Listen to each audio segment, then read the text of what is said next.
I am Naomi, 31 years old, and my wedding day began with the ultimate betrayal. Your brother trip matters more than your little party, my mother texted me. By dawn, my parents had flown out with him. I walked the aisle on the arm of a man I had known for 3 weeks. I smiled and married the love of my life. By Monday, a clip of that moment hit 5 million views. My mother called 81 times screaming that my father boss had seen it. Before I continue this story, let me know where you are watching from in the comments below. Hit like and subscribe if you have ever had to stand up to a toxic family who completely underestimated your worth. The morning of my wedding was supposed to be a time of joy and celebration. I was sitting in the bridal suite of a stunning historic estate in Georgia. The sunlight was filtering through the large windows, catching the delicate lace of my wedding dress. I was staring at myself in the floor-length mirror, trying to take in the reality that I was finally marrying Marcus. But my phone buzzed on the antique vanity table. The message from my mother Valerie sat on the glowing screen like a physical blow to my chest. Your brother trip to Paris matters more than your little party. We boarded the flight with Jamal and Brittany. Do not make a scene. I did not break down in tears. I had spent too many years crying over my parents and their blatant favoritism. I simply adjusted my veil, making sure my makeup was flawless. I picked up the phone and dialed her number. She answered on the second ring, the background noise unmistakably, the first-class cabin of an international flight. I could hear the clinking of real glass, and my mother politely ordering a beverage from a flight attendant. Mom, I said, my voice incredibly steady. You are actually on a plane to Paris right now. My wedding starts in exactly 2 hours. Valerie sighed loudly, projecting that familiar sound of deep annoyance she always reserved exclusively for me. Naomi, do not do this right now. Brittany is pregnant and she has been so incredibly stressed lately. She needed a baby moon to relax before the baby arrives. Your brother Jamal is building an empire and he needed a break from all his hard work. You are marrying a guy who fixes computers for a living, and you just run a little party planning business. It is a small gathering. Why do you even need us there anyway?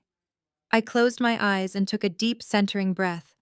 Marcus was not just a guy who fixed computers, but I had let my parents believe whatever they wanted, because correcting their assumptions was always an exhausting waste of energy. And my public relations agency was absolutely not a little party planning business. I managed high-level crisis communications for some of the biggest corporate names in the country. I had built a highly successful company from the ground up. But in my family, my older brother Jamal was the golden child. Jamal was the brilliant entrepreneur, even though his businesses always failed spectacularly, and my parents always drained their accounts to bail him out of his financial messes. My parents had emptied their remaining savings to buy him and his entitled white wife Brittany a luxury European vacation, completely abandoning their only daughter on her wedding day, without a second thought. Brittany had never liked me. She constantly made passive-aggressive comments about my natural hair, my clothes, and my neighborhood. She loved spending my parents' money while looking down her nose at the very black family funding her extravagant lifestyle. She played the victim perfectly, and my mother always rushed to comfort her. I am not making a scene, Mom, I replied softly, answering my tone betrayed no emotion. I am just making sure I understand the situation perfectly. You chose to fund a luxury vacation over giving your daughter away at the altar. Your father and I gave you life, Valerie snapped back, her voice dripping with venom. We do not owe you a walk down the aisle. Have a nice little party, Naomi.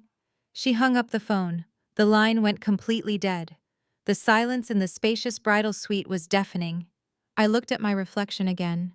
The strong, independent black woman I had fought so desperately hard to become was trembling just a little bit. But I refused to let their cruelty ruin the most important day of my life.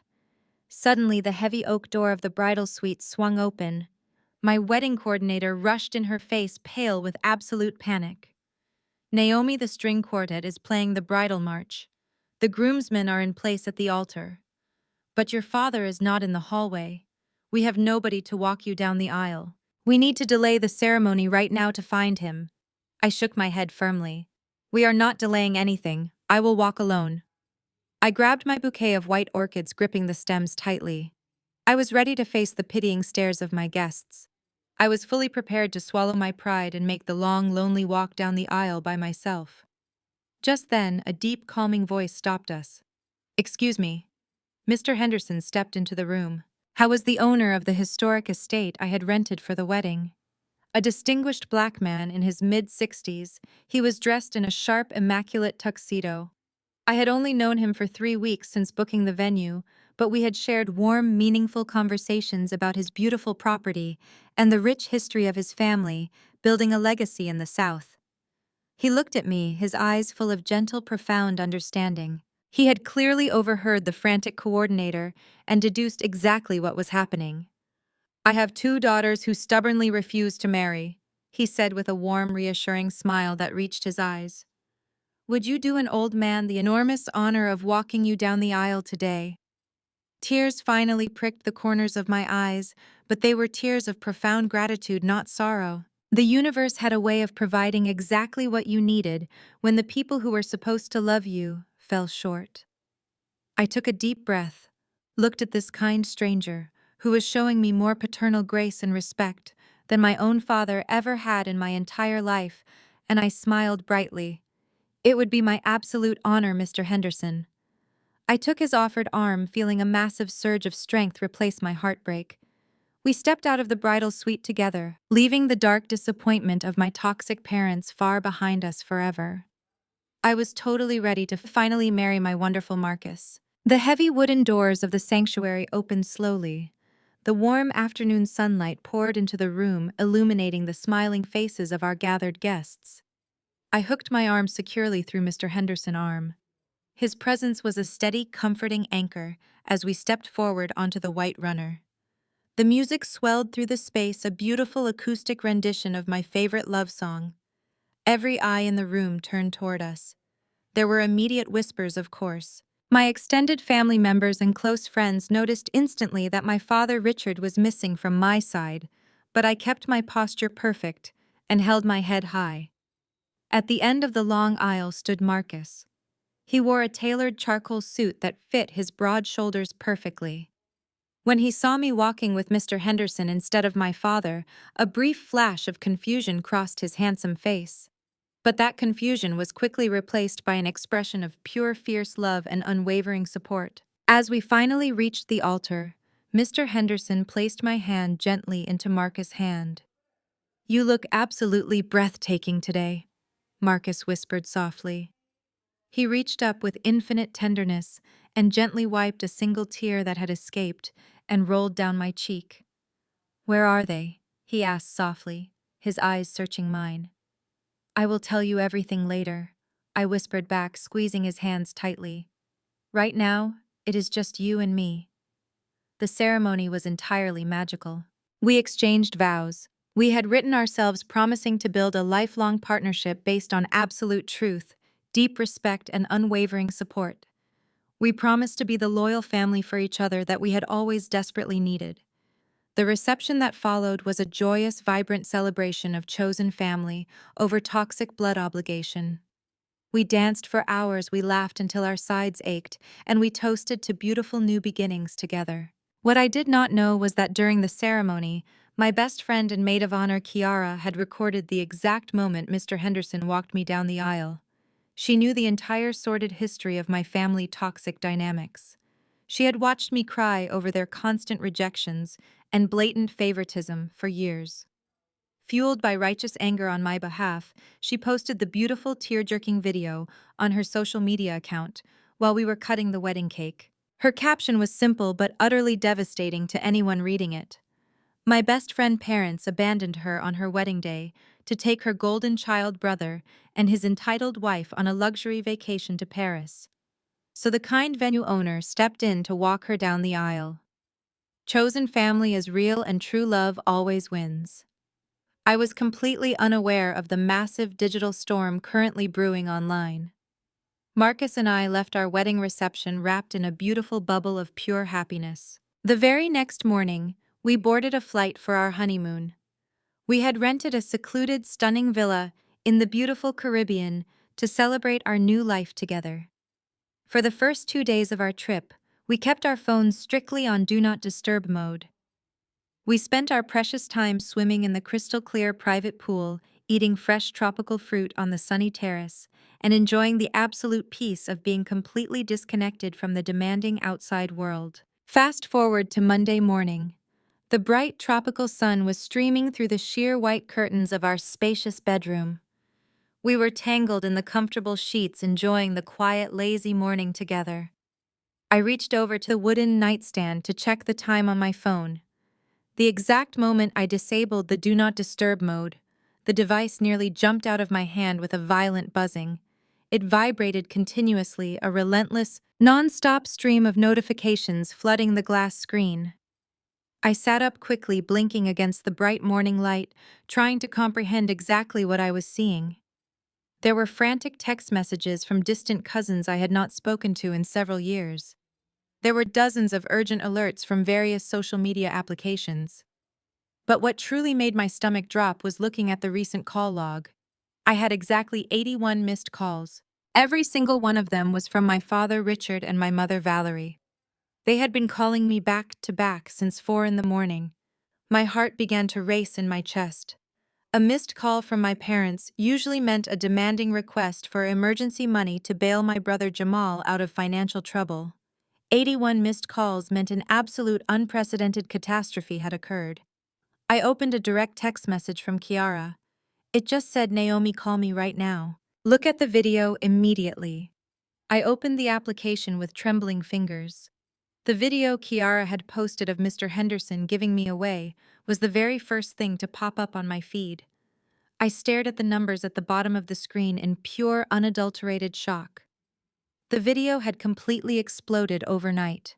It had over 5 million views. There were over 40,000 comments scrolling by at lightning speed. People from all over the world were tearing my parents apart in the comments section. They were heavily criticizing Jamal, dragging Brittany for her entitlement, and widely praising Mr. Henderson for his unbelievable kindness. The internet had rallied behind me, a complete stranger, offering far more support in 48 hours than my own parents had given me in my entire 31 years of life. My phone vibrated in my hand once again. It was my father calling for the 82nd time. I took a deep breath, looked at Marcus, who was now wide awake and watching me with deep concern, and I accepted the call.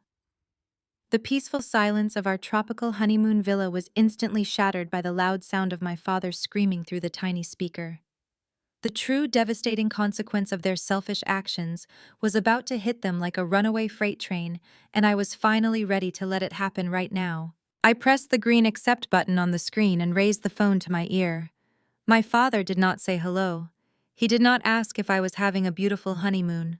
He did not offer a single word of apology for abandoning his only daughter on her wedding day.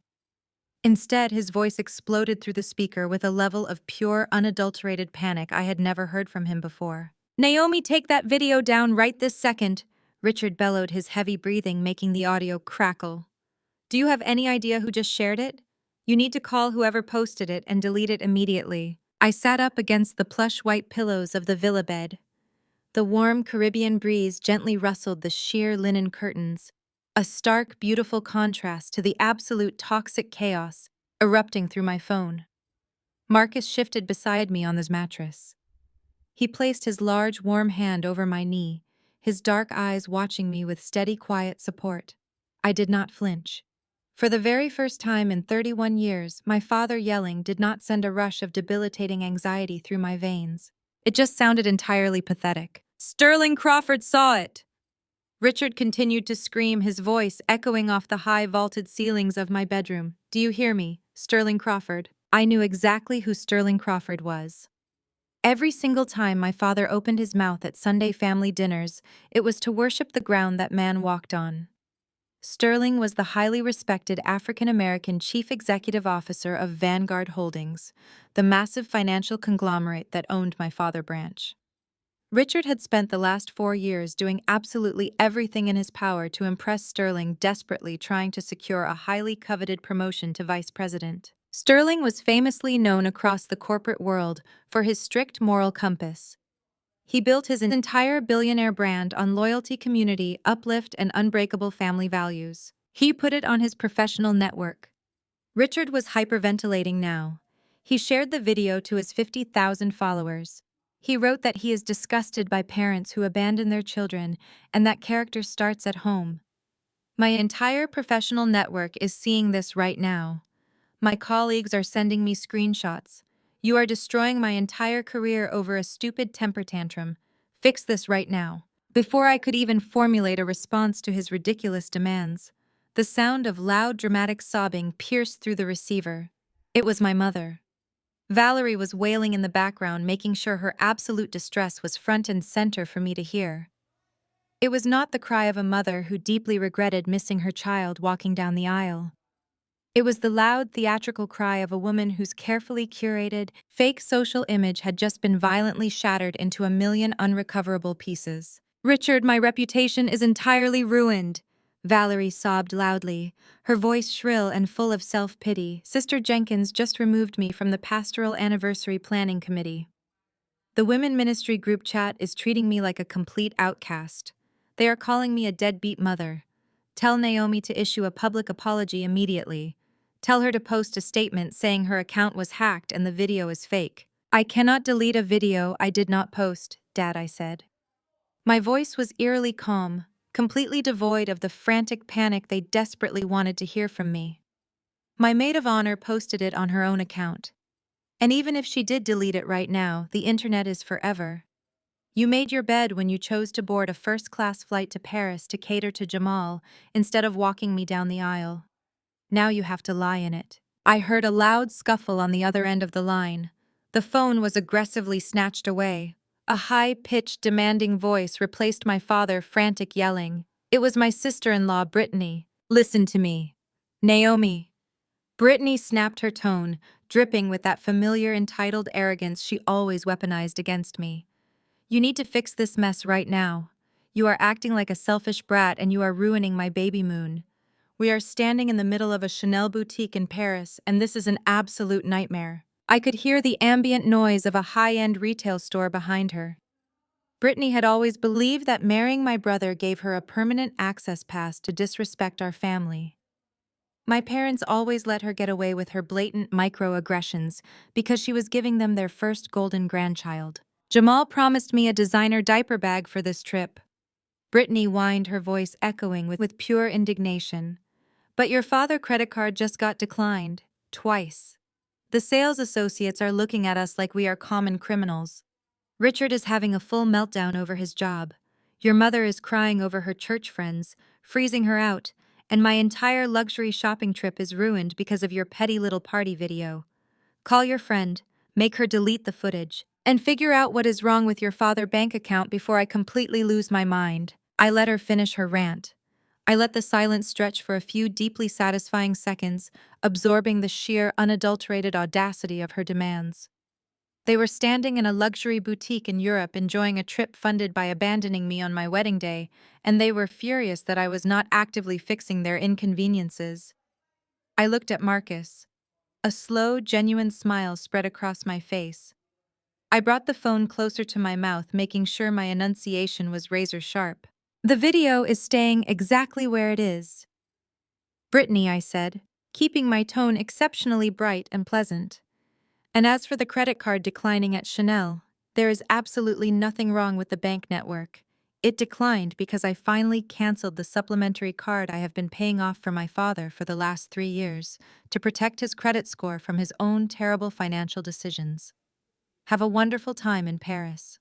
I pulled the phone away from my ear, pressed the red button to end the call, and tossed the device onto the wooden nightstand. We spent the rest of our honeymoon in peace. I blocked my family numbers and focused entirely on the life Marcus and I were building together. When our flight landed back home in Atlanta, I felt rejuvenated. I was ready to leave my toxically exactly where they belonged, far behind in my rearview mirror. Marcus carried our luggage up the front steps of our sleek townhouse. I unlocked the door, expecting the quiet comfort of our private sanctuary. Instead, the heavy scent of my mother's signature floral perfume hit me before I crossed the threshold. We stepped into the foyer and froze. The living room was completely occupied. My father Richard paced furiously in front of our television. My mother Valerie sat stiffly on my velvet sofa, clutching her designer handbag like a shield. My older brother Jamal slouched in Marcus' favorite armchair, wearing a flashy suit that I knew he could not afford. Beside him sat his pregnant white wife, Brittany, aggressively scrolling through her phone with an annoyed expression. They had used the spare key I foolishly forgot to retrieve months ago. They did not look like a loving family welcoming us home. They looked like an angry corporate board ready to execute a hostile takeover. "What are you doing in my house?" I demanded, dropping my heavy tote bag onto the wooden entryway bench. "You do not have the right to break in here without my permission." My father ignored my boundary. He marched straight toward me, his face slick with sweat. "Where have you been?" Richard barked, pointing an accusatory finger directly in my face. "We have been sitting in this cramped townhouse for 4 hours waiting for you to show up. Do you realize the catastrophe you caused?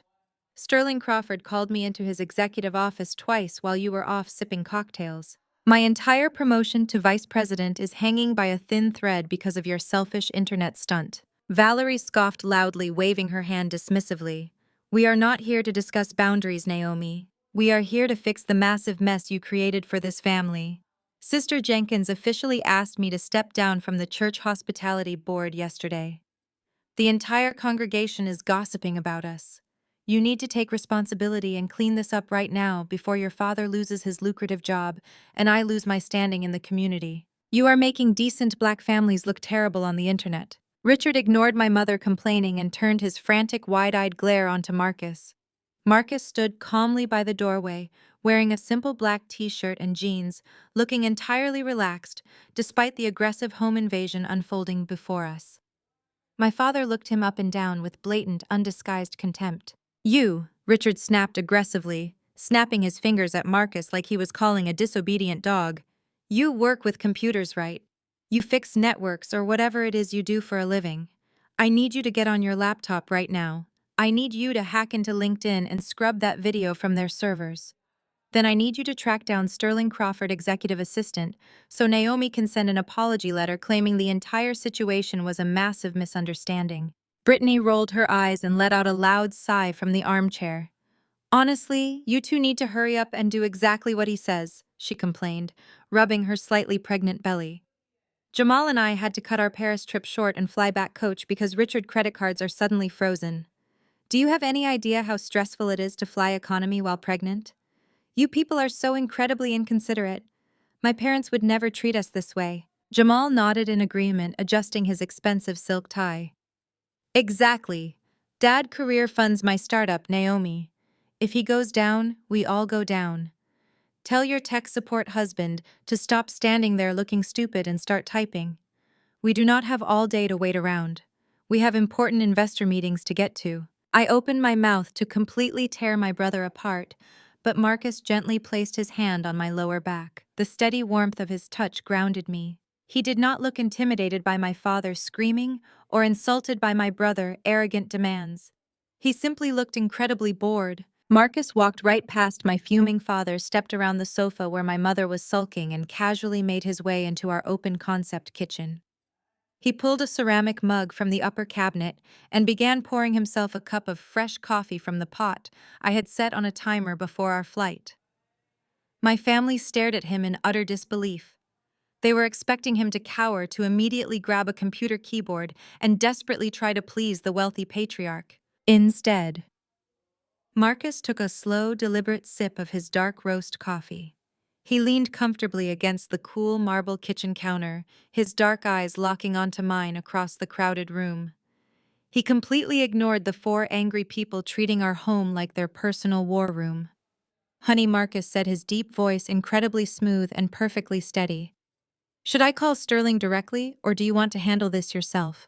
For a brief second, the room was dead silent. Then a loud, collective burst of mocking laughter erupted from my family. Jamal slapped his knee, shaking his head in pure amusement. Richard let out a loud snort, his face twisting into a cruel, dismissive sneer. "Call Sterling directly." Richard mocked, laughing so hard he had to wipe tears from his eyes. "You think Sterling Crawford, the billionaire chief executive officer of Vanguard Holdings, takes phone calls from a broke, low-level IT guy? You think a man who manages global corporate acquisitions is going to pick up his private phone for a guy who resets passwords for a living. Get on the computer now. Before Marcus could even blink at my father's absurd command, Jamal stepped right into the center of my living room. He adjusted the lapels of his shiny, garish cobalt blue suit, a suit I knew for an absolute fact cost over $3,000. He puffed out his chest completely, ignoring the fact that his parents had just skipped his only sister wedding to cater to him. In Jamal's mind, the universe revolved entirely around his needs. Listen to Dad, Naomi. Jamal said, his voice dripping with that unearned, arrogant confidence he had carried since childhood. Just have your husband do his little computer magic and fix this PR nightmare. But once that is done, we have a much bigger family issue to discuss. My new crypto exchange platform is launching next month, and my primary angel investor just backed out. I stared at my brother. My father was hyperventilating about losing his job, my mother was crying about her church social standing, and Jamal was using this home invasion as a pitch meeting. I need you to take out a second mortgage on this townhouse, Jamal demanded, gesturing lazily around my living room. Dad's job is on the line because of your selfish little wedding stunt, so the least you can do is pull your weight for once. The bank will give you at least 100 grand in equity. You owe us, Naomi. I am the one carrying the family legacy, and my unborn son needs a solid trust fund. You and Marcus do not even have kids, so you do not need the extra cash lying around. I felt Marcus shift his weight against the kitchen counter, his eyes narrowing dangerously at my brother, but I held up my hand to stop him. I wanted to hear every single word of their delusion. Brittany scoffed loudly from the armchair. She pushed herself up, smoothing down her maternity blouse, and began pacing around my living room. She ran her fingers over my expensive custom-made ceramic vases, turning her nose up at my carefully curated decor, as if it disgusted her. Honestly, if you two actually had real jobs, instead of throwing parties and fixing Wi-Fi routers, you could easily afford to help Jamal out of pocket. Brittany complained, crossing her arms over her chest. Look at this place. It is so small and cramped. And your hair, Naomi, it is just so wild and unmanageable. I do not understand why you cannot just look professional like your mother. If you tried harder, maybe you could make real money. Now my luxurious Paris baby moon is completely ruined, and I had to fly back on a commercial airline like a peasant, all because of your selfish little stunt. You need to fund Jamal Company today, so I can go back to Europe and shop in peace. My mother Valerie nodded vigorously from the sofa, dabbing her dry eyes with a tissue. Listen to your sister-in-law, Naomi. Jamal is building a real empire. He is going to be a millionaire by next year. You are just jealous because Brittany is giving us our very first grandchild. Your little event planning business is completely unstable. You should be honored that your brother is allowing you to invest in his future. I did not yell. I did not scream. I did not shed a single tear. I calmly walked over to the entryway bench, picked up my designer tote bag, and carried it to the glass coffee table in the center of the room. The room fell silent as they watched me. They expected me to pull out a checkbook. They expected me to surrender just like I had done when I was a terrified teenager trying to earn their love. Instead, I reached into the bag and pulled out a thick, heavy stack of printed bank statements. The paper was bound tightly with a large black binder clip. I dropped the heavy stack directly onto the glass table. The loud smack made Brittany jump back. You want to talk about funding Jamal Empire? I said, my voice dropping to a low, lethal whisper. Let us talk about exactly how this family legacy is being funded right now. I unclipped the stack and spread the papers across the table. These are the financial records for the last 3 years. Every single transaction is highlighted in bright yellow marker. I looked directly at my father, whose face was suddenly draining of color. The supplementary credit card that just declined at Chanel in Paris. That is my card. The one I have been secretly paying off every single month so your precious credit score would not crash, Richard. I picked up the first statement and tossed it onto Jamal's lap. Your luxury apartment downtown, Jamal. The one you brag about on social media to all your fake investor friends. You have not paid rent on that place in 22 months. I pay it. I transfer $4,000 on the first of every single month directly to your landlord so you do not get evicted. Jamal's face went completely slack. He dropped the paper as if it burned his fingers. I grabbed another statement and shoved it toward Brittany, who was staring at me with wide, horrified eyes. Those designer bags you love to flaunt at the country club, the ones you claim Jamal buys for you to celebrate his business milestones, they are paid for by my business accounts. I have been quietly covering your extravagant lifestyle because my mother begged me, literally cried on her knees in my kitchen, telling me that Jamal would go to federal prison for writing bad checks if I did not bail him out. Valerie let out a loud gasp, her hand flying to her mouth. Naomi, how dare you bring that up right now? Family business stays in the family. No, Mom. I replied, my voice slicing through her manipulation like a scalpel. You do not get to use the word family to extort me while treating me like trash. You stood in my house today and told me my business is unstable. You told me I am just throwing parties. My public relations agency grossed over $4 million last year. I am the sole reason you are not all living in a cardboard box. I pointed to the papers covering the glass table. Over $300,000, Jamal. That is how much of my hard-earned money you have burned through pretending to be a successful chief executive. You do not have an empire. You are a broke, unemployed scammer living off the sister you refuse to walk down the aisle. Brittany looked at Jamal, her face flushing a deep, angry red. Jamal, what is she talking about? You told me your seed funding covered our lifestyle. You told me your company was worth millions. Jamal stammered frantically, adjusting his expensive tie, avoiding his wife's furious gaze. Brittany, baby, she is lying. Naomi is just trying to cause drama because she is mad about the wedding. She is manipulating the numbers. I am not manipulating anything, I said coldly. The bank routing numbers match my corporate accounts exactly.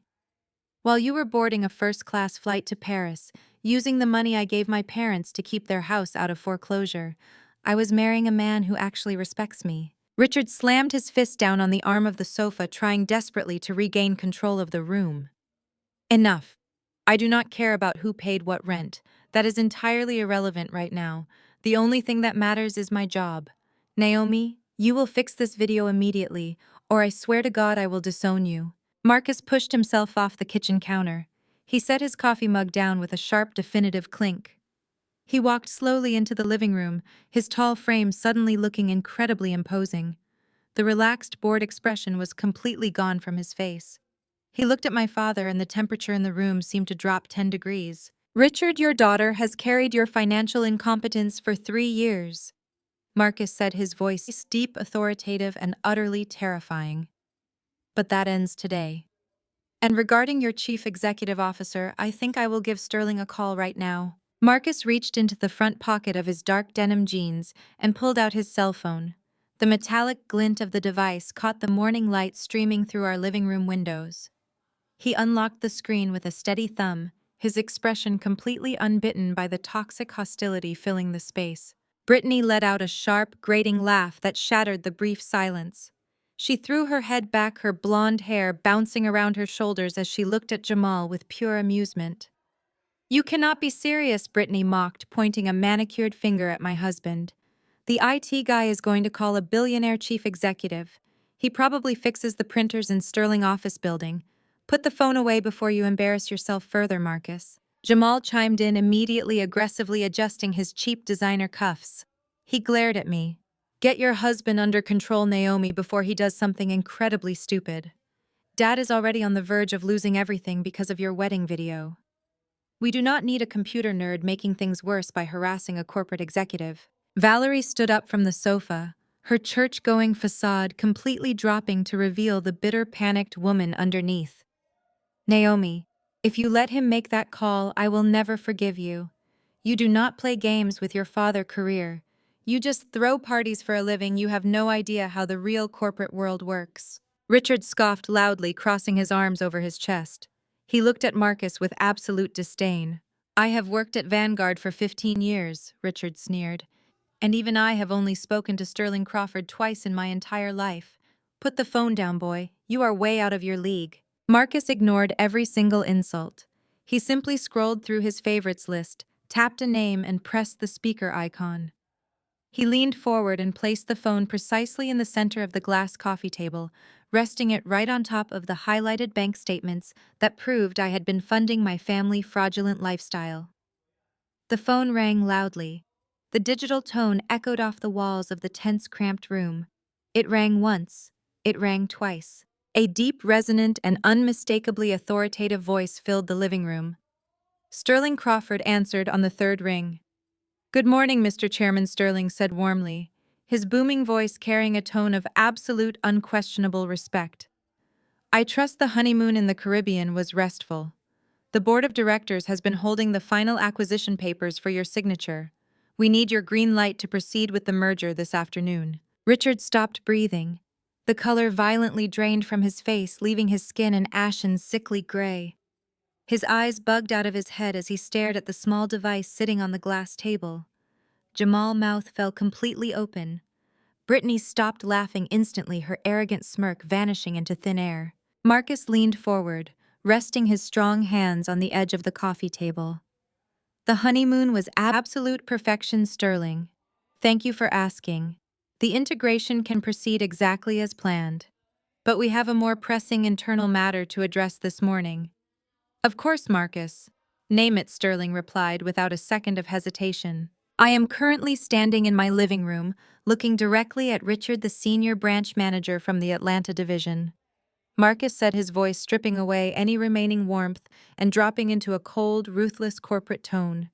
"And I believe we need to initiate a comprehensive forensic audit of his entire department immediately." Sterling's voice turned dead serious on the other end of the line. "Consider it done, Mr. Chairman. I will have the compliance team lock down his branch accounts and freeze his corporate access within the next 5 minutes. Should I dispatch building security to escort him from the premises?" "That will not be necessary just yet," Marcus replied, holding my father's terrified, trembling gaze. "I will handle the initial termination process personally. Have the legal team draft the gross misconduct paperwork. I will review it before noon." "Understood. Have a good morning, Marcus." The call disconnected with a sharp, definitive beep. The silence that followed was so absolute, so heavy and suffocating that you could hear the rapid, panicked breathing coming from my family. Richard's knees physically buckled. He stumbled backward and fell heavily onto the velvet sofa, landing right next to my mother. He looked at Marcus as if he were staring at a ghost. The arrogant, demanding patriarch who had walked into my home ordering us around was completely gone, replaced by a broken, terrified employee who just realized his entire life was over. Valerie was completely paralyzed. The judgmental matriarch who had spent the last hour belittling my business and insulting my husband could not formulate a single coherent word. Her jaw hung open, her eyes darting frantically between Marcus and the phone. Marcus casually reached down and picked up his device, slipping it back into his pocket. Then, with slow, deliberate movements, he unbuttons his plain, understated black cardigan. He tossed it carelessly onto the armchair. Underneath, he was wearing a crisp, custom-tailored dress shirt. He rolled up his left sleeve, exposing his wrist. The heavy brushed gold face of a limited edition Patek Philippe watch caught the morning light. It was a timepiece that cost more than Jamal's entirely fictional corporate valuation. "Allow me to introduce myself properly," Marcus said, his tone completely shifting from the laid-back husband they thought they knew into the ruthless billionaire titan he actually was. "I am the founding partner and chairman of Vanguard Holdings. That makes me the majority shareholder of the parent conglomerate that just acquired your financial firm, Richard." Brittany's jaw practically unhinged. She looked from the luxury watch on Marcus' wrist to the terrifyingly calm expression on my face, finally realizing how catastrophically she had miscalculated the power dynamic in the room. Jamal stuttered, taking a cautious step backward. "Wait, Vanguard. You own Vanguard. But Mom said you were just an IT guy. You drive a standard sedan. You wear plain clothes." "Wealth whispers," Marcus replied coldly. "Only broke men in massive debt feel the need to scream. I wore plain clothes to your family dinners because Naomi asked me to keep a low profile. She wanted to see if her family could respect a hard-working, ordinary black man who loved her. You failed that test spectacularly, every single one of you."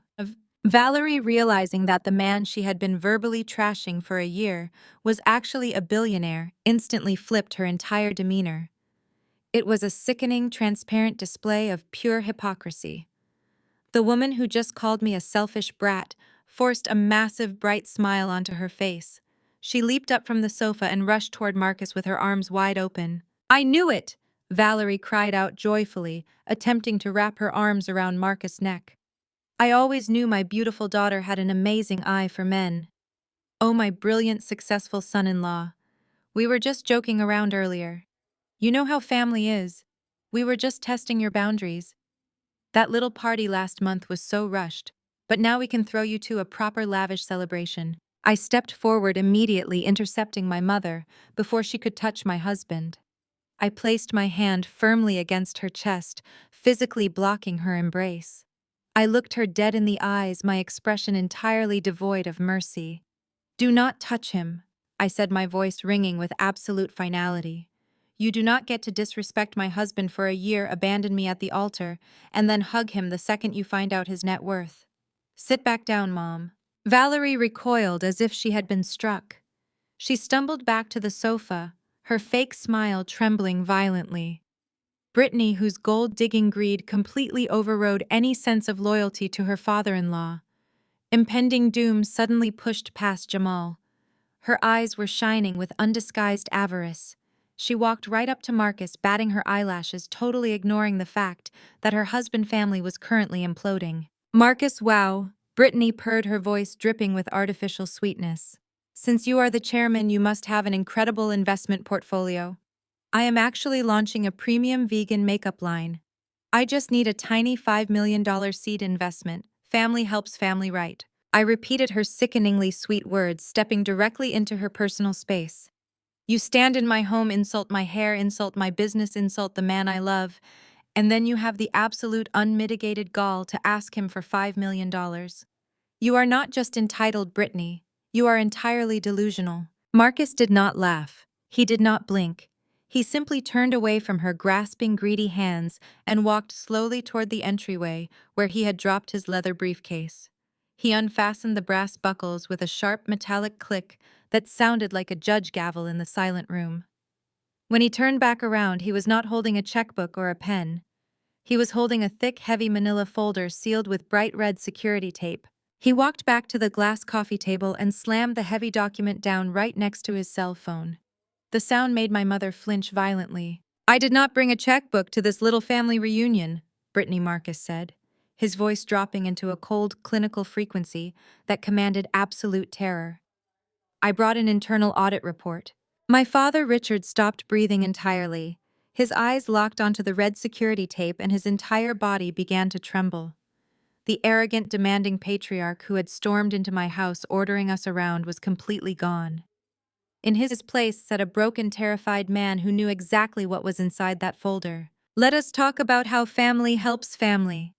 Marcus continued, stepping toward my father.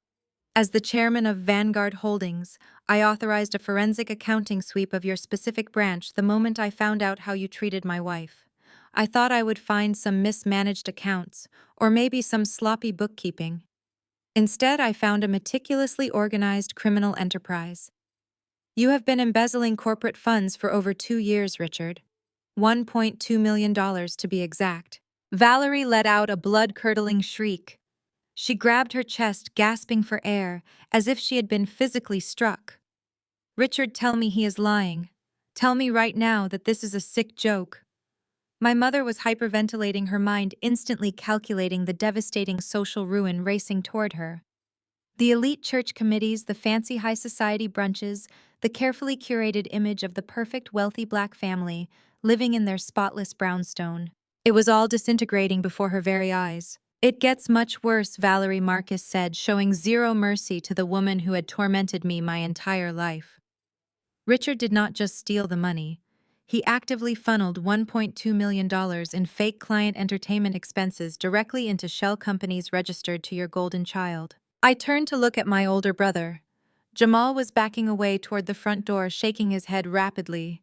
His flashy cobalt blue suit suddenly looked like a cheap Halloween costume. The brilliant entrepreneur, the genius businessman my parents had worshipped while treating me like dirt was nothing but a common money launderer.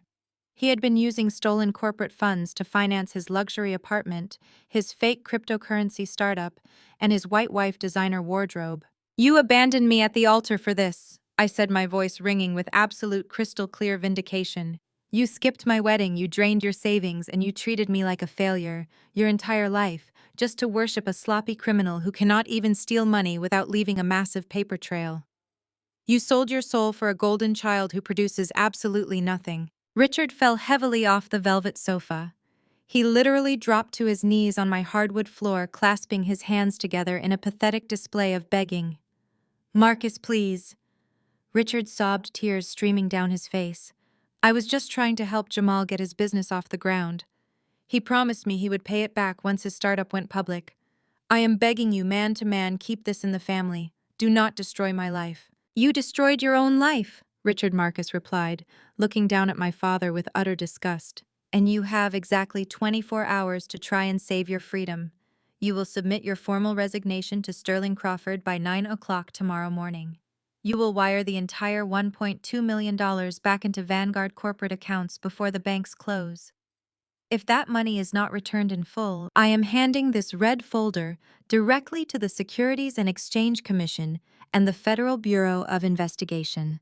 Wire fraud carries a 20-year federal sentence. Choose wisely." The unified, arrogant front my family had walked in with shattered into a million jagged pieces. The rats immediately turned on each other. Jamal lunged at my father, his face twisted in pure rage. "You said you covered your tracks!" Jamal screamed, grabbing Richard by the collar of his shirt. "You told me the money was clean. You told me nobody checks those specific branch accounts. You set me up to take the fall for your incompetence." Richard slapped Jamal across the face with a loud, vicious crack. "I ruined my entire career for you," Richard roared back, scrambling to his feet. "I risked federal prison because you kept begging for more money to impress your greedy wife. You are a worthless, pathetic leech." While the two men screamed and shoved each other in my living room, Brittany finally realized the empire she married into was a complete and total illusion. The seed funding was a lie. The wealth was stolen. The golden goose was actually facing federal prison. Her gold-digging survival instincts kicked in instantly. Brittany rushed over to my entertainment center and frantically started grabbing my expensive custom electronics. She snatched a high-end smart tablet and tried to shove a priceless ceramic sculpture into her oversized designer tote bag. She was actively trying to steal whatever she could carry to pawn later. I marched across the room and clamped my hand down on her wrist with a vice-like grip. "Drop my things right now, or I will have you arrested for burglary before your husband even makes it to federal court." Brittany ripped her arm out of my grasp. Her face was contorted with an ugly, venomous rage that stripped away every single layer of her fake, polite smile. The mask completely fell off, revealing the vile, entitled racist underneath. "I knew I should never have married into a family of black frauds." Brittany spat, her voice dripping with absolute racial contempt. "I knew it. You people are nothing but ghetto scammers trying to play rich. You are all pathetic. I am not going down with a bunch of common criminals. I am taking my baby, and I am leaving." Jamal stopped fighting with his father and turned around completely stunned. He stared at the woman he had spent hundreds of thousands of stolen dollars trying to please.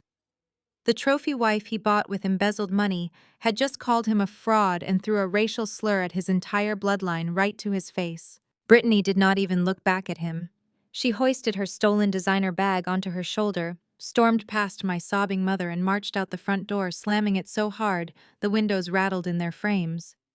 The toxic, fragile foundation of my family had been completely obliterated in less than 20 minutes. I stood next to my billionaire husband, holding my head incredibly high, watching my abusers drown in the catastrophic consequences of their own making. The call disconnected with a sharp, definitive click. The silence that instantly flooded my living room was so absolute, so suffocatingly heavy, that I could actually hear the rapid, shallow breathing coming from my father. Richard stood frozen in the center of the room, his eyes bulging out of his head as he stared at the cell phone resting on my glass coffee table. The arrogant, commanding patriarch who had stormed into my house just an hour ago was completely gone. In his place stood a terrified, trembling employee who had just realized he had commanded the ultimate boss of his entire corporate structure to commit a cybercrime. Marcus did not gloat. He did not raise his voice. He simply reached down, picked up his phone, and slid it back into the front pocket of his dark denim jeans. Then, with slow, deliberate movements, that commanded the attention of every single person in the room. He reached for the top button of his plain, unbranded black cardigan. He unfastened it, slipping the cheap garment off his broad shoulders and tossing it carelessly onto the back of my velvet armchair. Underneath that unassuming cardigan was a crisp, custom-tailored dress shirt that fit him with absolute perfection. He reached down to his left wrist and slowly rolled up the starched white cuff. The morning sunlight pouring through my living room windows caught the heavy brushed gold face of a limited edition Patek Philippe watch. It was a masterpiece of horology, a quiet, undeniable symbol of generational wealth that cost more than my parents' entire retirement portfolio. Brittany gasped out loud. Her greedy eyes locked onto the timepiece instantly. She knew exactly what that watch was, and the color violently drained from her pale face. Jamal swallowed hard, stepping backward as his own cheap, flashy suit suddenly looked like a pathetic costume. "Allow me to introduce myself properly," Marcus said. His voice was no longer the relaxed, accommodating tone of a new son-in-law trying to make a good impression. It was the cold, clinical, and ruthlessly authoritative voice of a boardroom titan. "My name is Marcus, and I am the founding partner and chairman of the board for Vanguard Holdings. That makes me the majority shareholder of the parent conglomerate that just acquired your financial firm, Richard." My father's knees physically buckled. He stumbled backward, the back of his legs hitting the edge of the sofa, and he collapsed heavily onto the cushions. He looked up at Marcus with an expression of pure, unadulterated horror. "You own Vanguard." Richard choked out his voice, cracking into a pathetic, high-pitched wheeze. "But you fix computers. You drive a standard sedan. Valerie said you were just a broke IT support worker." "Wealth whispers," Richard Marcus replied coldly. "Only broke men drowning in debt feel the desperate need to scream. I wore plain clothes to your family dinners because Naomi asked me to keep a low profile. But more importantly, I wanted to see exactly how this family operated when you thought no one important was watching. I wanted to see how you would treat a hardworking, ordinary black man who loved your daughter." Marcus took a slow step forward, towering over my father. "You failed that test spectacularly," he continued, his words slicing through the room like a perfectly sharpened blade. "Every single one of you showed your true colors. You abandoned your daughter on her wedding day to fund a luxury vacation for a son who contributes absolutely nothing to society. You broke into our home. You disrespected my wife under her own roof. You demanded I hack into a corporate server to save your fragile ego. You showed me exactly the kind of man you are, Richard, and it is not the kind of man I want representing my company." The terror in the living room was palpable. It hung in the air, thick and suffocating. Jamal stared at the floor, absolutely paralyzed by the realization that he had just demanded a second mortgage from a billionaire. His fake cryptocurrency entrepreneur persona was completely annihilated by the presence of true, effortless corporate power. Brittany stood completely still, her mind desperately calculating how she had so catastrophically misjudged the power dynamic in the room. But my mother Valerie possessed a level of shameless delusion that defied all human logic. As the reality of Marcus' massive net worth finally registered in her mind, her entire demeanor flipped with sickening speed. The cruel, judgmental matriarch, who had spent the entire morning belittling my public relations business and insulting my husband, completely vanished. She blinked rapidly, and suddenly a massive, brilliantly fake smile stretched across her face. Her eyes lit up with wild, opportunistic greed. She completely ignored the fact that her husband's career was currently imploding on the sofa next to her. All she saw was a billionaire son-in-law and a golden ticket back to the top of her church social hierarchy. "I knew it!" Valerie cried out joyfully, her voice pitching up into a sickeningly sweet melody. She leaped up from the sofa, holding her arms out wide as if she were greeting a returning war hero. "I always knew my beautiful daughter had a spectacular eye for men. Oh, my brilliant, wealthy son-in-law." She took a step toward Marcus, her designer heels clicking excitedly against the hardwood floor. "You must forgive us, Marcus. We were just joking around earlier. You know how our family is. We have a very tough love dynamic. We were just testing your boundaries to make sure you were strong enough to protect our precious Naomi." Valerie continued to walk forward, totally oblivious to the absolute disgust radiating from Marcus' face. That little party last month was so terribly rushed, she babbled enthusiastically, her hands reaching out to grab his shoulders. But now that we know who you really are, we can throw you to a proper lavish vow renewal. I will invite the entire congregation. Pastor Williams will be absolutely thrilled to host the chairman of Vanguard. Come here and give your mother-in-law a proper hug. She lunged forward to wrap her arms around his neck. I moved faster. I stepped directly between my husband and my mother, planting my feet firmly on the floor. I raised my hand and pressed my palm flat against Valerie's chest, stopping her forward momentum with a forceful, unyielding block. Do not touch him, I said. My voice was ice-cold, ringing with absolute terrifying finality. I stared directly into my mother's eyes, refusing to blink, refusing to back down. The days of me shrinking to accommodate her toxic pride were completely over. You do not get to disrespect my husband for an entire year, abandon me at the altar for a vacation, and then try to hug him, the very second you find out his net worth, I told her, keeping my hand pressed firmly against her collarbone. You do not get to claim my success when you spent my entire life setting me up to fail. Sit back down, Mom. Valerie recoiled as if my hand was burning hot. She gasped, her fake smile trembling violently as she stumbled backward. She looked at me in pure shock, finally realizing that the obedient, quiet scapegoat daughter she had bullied for 31 years was completely gone. In her place stood a woman holding all the power, and I had absolutely zero mercy left to give. Brittany watched my mother stumble backward, but her eyes quickly darted away from Valerie's humiliated face. She did not care about my mother's shattered pride or my father's impending corporate execution. Her mind had already calculated a brand new trajectory. The absolute audacity of this woman was a spectacle to behold. She stood up from the armchair, smoothing down her maternity blouse with a sudden, practiced elegance that made my skin crawl. She completely ignored Richard, who was still clutching his chest on the sofa, gasping for air as his prestigious career burned to ashes. She stepped right over my father's outstretched legs, as if he were nothing more than a discarded piece of trash on the sidewalk. She walked directly toward Marcus, her hips swaying deliberately, a predatory gleam shining brightly in her pale blue eyes.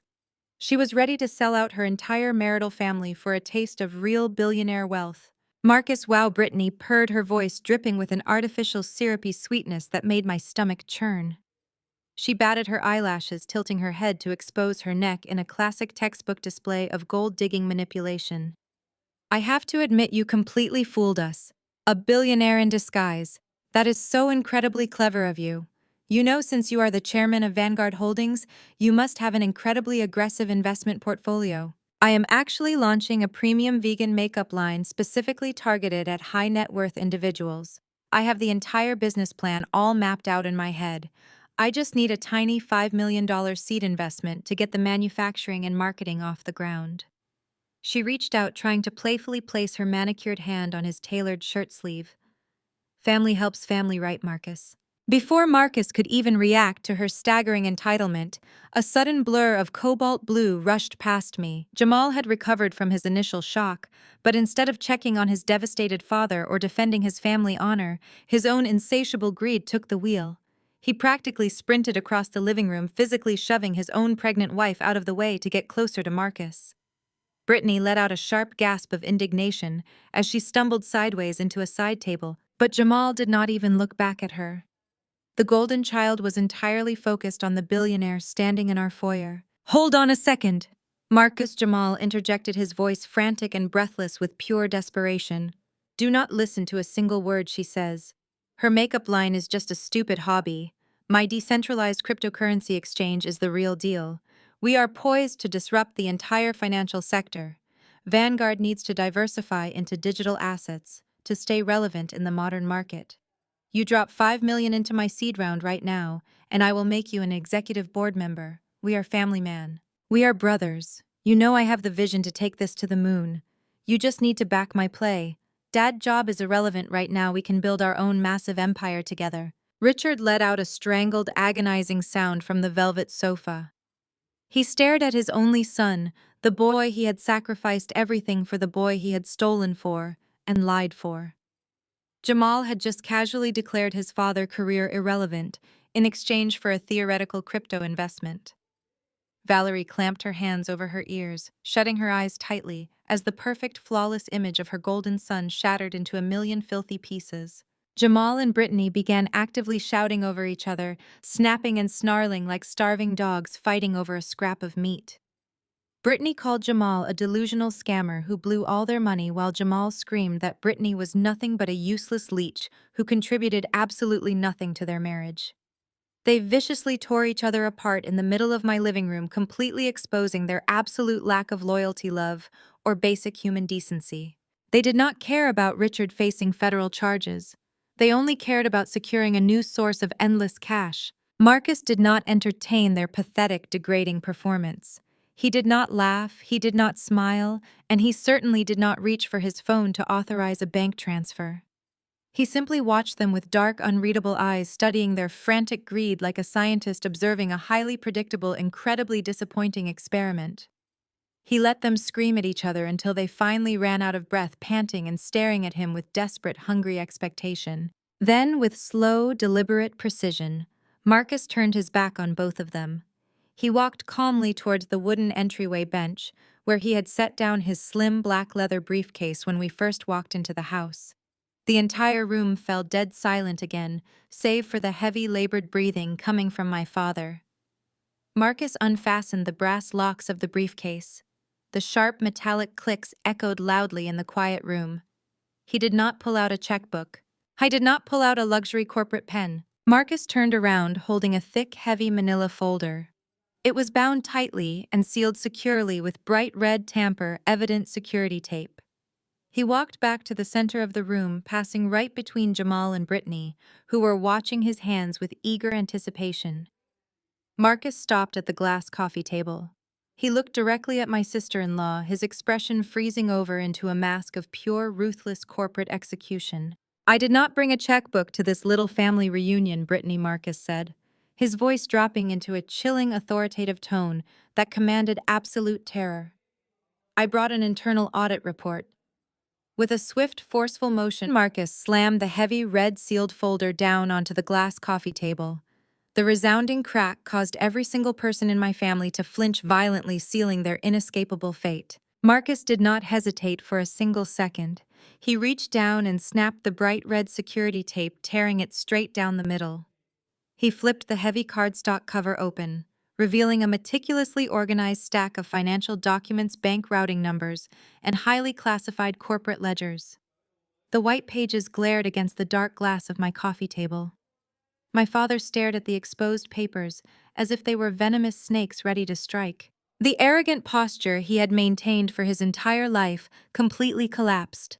His shoulders caved inward and his chest began to heave with rapid, shallow breaths. "I want to be perfectly clear about what happens next," Richard, Marcus said, his voice echoing in the dead silence of my living room. "I did not just stumble upon a few minor accounting errors. When I ordered the compliance team to look into your specific branch, they found a sophisticated, multi-layered embezzlement scheme. You have been actively stealing from Vanguard Holdings for over 24 months. My mother let out a high-pitched, strangled gasp, clutching her designer handbag against her chest. Jamal took another step backward, his back hitting the wall near the entryway. Brittany was completely frozen, her eyes darting frantically between her husband and the explosive documents on the table. "You used your senior managerial clearance to authorize massive payouts under the guise of high-tier client entertainment expenses." Marcus continued, picking up the top sheet of paper and holding it up for everyone to see. "You fabricated lavish corporate events, luxury executive retreats, and massive catering bills for high-net-worth clients who never actually attended a single dinner. And then you routed every single penny of those fraudulent expenses directly into two separate shell companies, Apex Digital Solutions and Crescent Crypto Investments." Marcus dropped the paper back onto the stack and looked directly at my older brother. "Both of those entities are registered under your exact name and your personal social security number, Jamal." Jamal's face drained of all color. He looked like he was going to be physically sick right there on my hardwood floor. The brilliant self-made entrepreneur narrative he had been aggressively selling to our entire family was completely obliterated in an instant. He was not a tech visionary. He was just a petty criminal living off his father's stolen corporate funds. $1.2 million. Marcus stated the massive number, hitting the room with the force of a physical blow. That is exactly how much money you two stole from my company to fund Jamal fake startup, his luxury downtown apartment, and Brittany excessive shopping habits. You risked federal prison time just to maintain the absolute illusion of extreme wealth. Richard let out a loud, agonizing groan. His legs gave out completely. He fell forward off the edge of the velvet sofa, dropping heavily onto his knees. The loud thud of his kneecaps hitting the floor sent a shockwave through my own body, but I did not step forward to help him. I stood perfectly still, watching the man who had abandoned me at the altar grovel on my living room rug. "Marcus, please," Richard begged, his voice cracking as tears began to stream down his wrinkled face. I had to do it. Jamal was in so much debt. He promised me his crypto platform was going to take off. He swore he would pay back every single cent before the quarterly audits caught the discrepancies. I was just trying to give my son a chance to build a real family legacy. I am begging you, keep this quiet. I will sign whatever you want. I will forfeit my pension entirely. Just please do not ruin me. Valerie finally broke out of her paralyzed state. She let out a piercing, hysterical shriek that practically shattered the windows. It was the horrific, guttural sound of a woman realizing her entire universe was crashing down around her. She was not crying for my father. She was crying for herself. The realization hit her with absolute, unforgiving brutality. The beautiful, historic brownstone she bragged about to everyone was going to be seized. The expensive, tailored suits Richard wore to church every Sunday were gone. Her elite social status, the prestigious pastoral committees, the high society brunches, with the wealthy women who already looked down on her, it was all permanently destroyed. She was going to be known across the entire city as the wife of a disgraced, convicted embezzler. "We are going to lose everything," Valerie screamed, pulling at her own hair in pure, unadulterated panic. "The church is going to publicly excommunicate us. The bank will take the house. Where are we supposed to live, Richard? How could you be so incredibly stupid? You let Jamal talk you into ruining our lives." She turned her frantic, tear-streaked face toward me, her eyes wide with desperate, manipulative pleading. "Naomi, you have to talk to your husband. You have to make him stop this. We are your family. You cannot let him send your own father and your brother to federal prison. Our lives will be completely over." I looked down at my mother, feeling absolutely nothing but a cold, steady peace. "You ended your own lives, Mom," I said smoothly. "You spent years funding Jamal delusions while telling me my public relations firm was just a silly little hobby. You drained your legitimate savings to fly to Paris with Brittany, leaving my father with no safety net to replace the money he stole. You prioritized looking rich over actually being honest, and now the bill is finally due. I will not lift a single finger to save you." Marcus stepped around the glass coffee table, looking down at my father with eyes completely devoid of mercy. He did not care about Valerie screaming or Jamal panicked hyperventilating.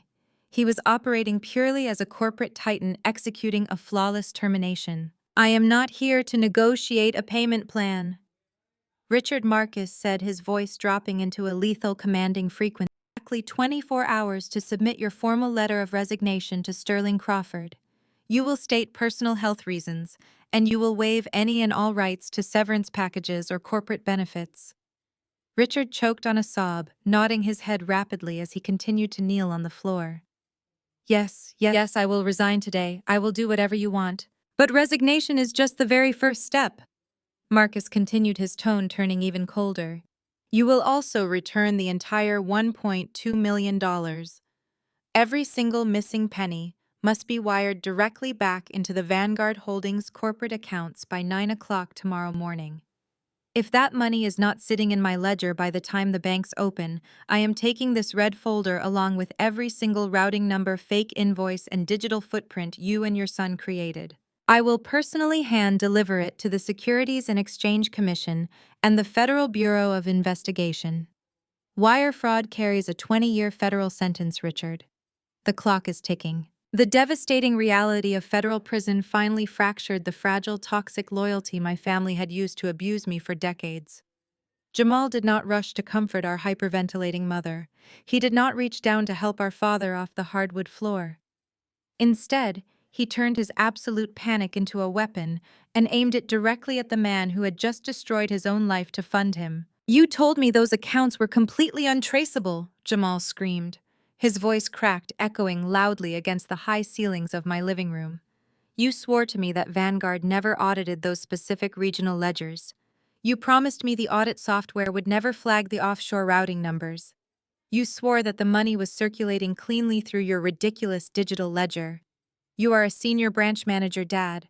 How could you be so incredibly sloppy? You left a massive paper trail leading right to my doorstep. You set me up to take the fall for your sheer incompetence." Richard scrambled up from the floor. His face shifted from pure terror to a dark, violent shade of purple. The patriarch who demanded absolute perfection from me had completely lost his mind. Richard lunged forward and slapped Jamal across the face with a loud, vicious crack that temporarily silenced my mother crying. "I ruined my entire professional career for you," Richard roared, spit flying from his lips as he pointed a shaking finger at his golden child. "I believed your lies because your mother begged me to support your vision. I risked 20 years in federal prison because you kept begging for more seed money to impress your greedy wife. You are the one who left the corporate credit card linked to your personal expenses. You are the one who approved the fake entertainment invoices. You told me your crypto platform was going to go public. You told me you would pay back every single cent before the quarterly reviews. You are a worthless, pathetic leech who cannot even hold down a real job. I gave you everything and you destroyed my life." While the two men shoved each other and screamed vicious insults across my living room, Brittany finally woke up from her gold-digging delusion. She looked at the red-sealed folder resting on my glass coffee table, and the reality of federal prosecution finally registered in her mind. The undeniable truth hit her like a bucket of ice water. There was no startup empire. There was no seed funding. The massive, generational wealth she thought she married into was nothing but a criminal illusion funded by stolen corporate cash.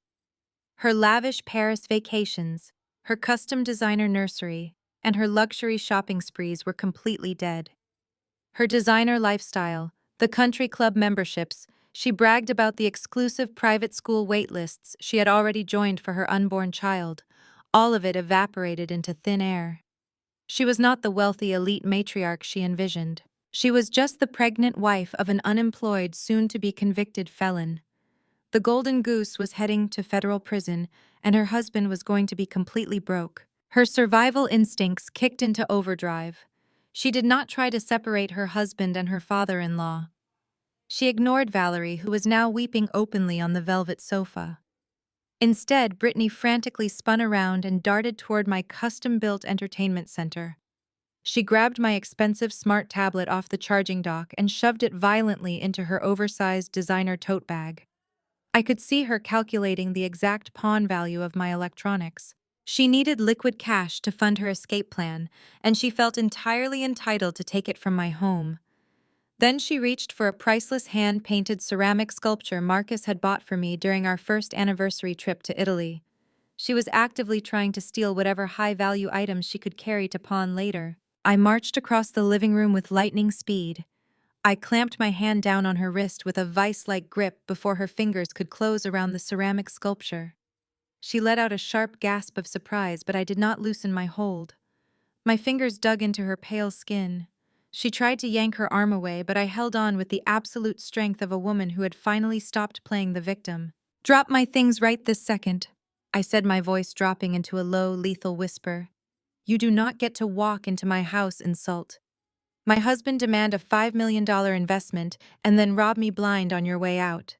If you take one more step toward my front door with my tablet in your bag, I will have the police arrest you for burglary before your husband even makes it to his federal arraignment. Empty your bag, Brittany. Now." Brittany ripped her arm out of my grasp, her chest heaving with panicked, erratic breaths.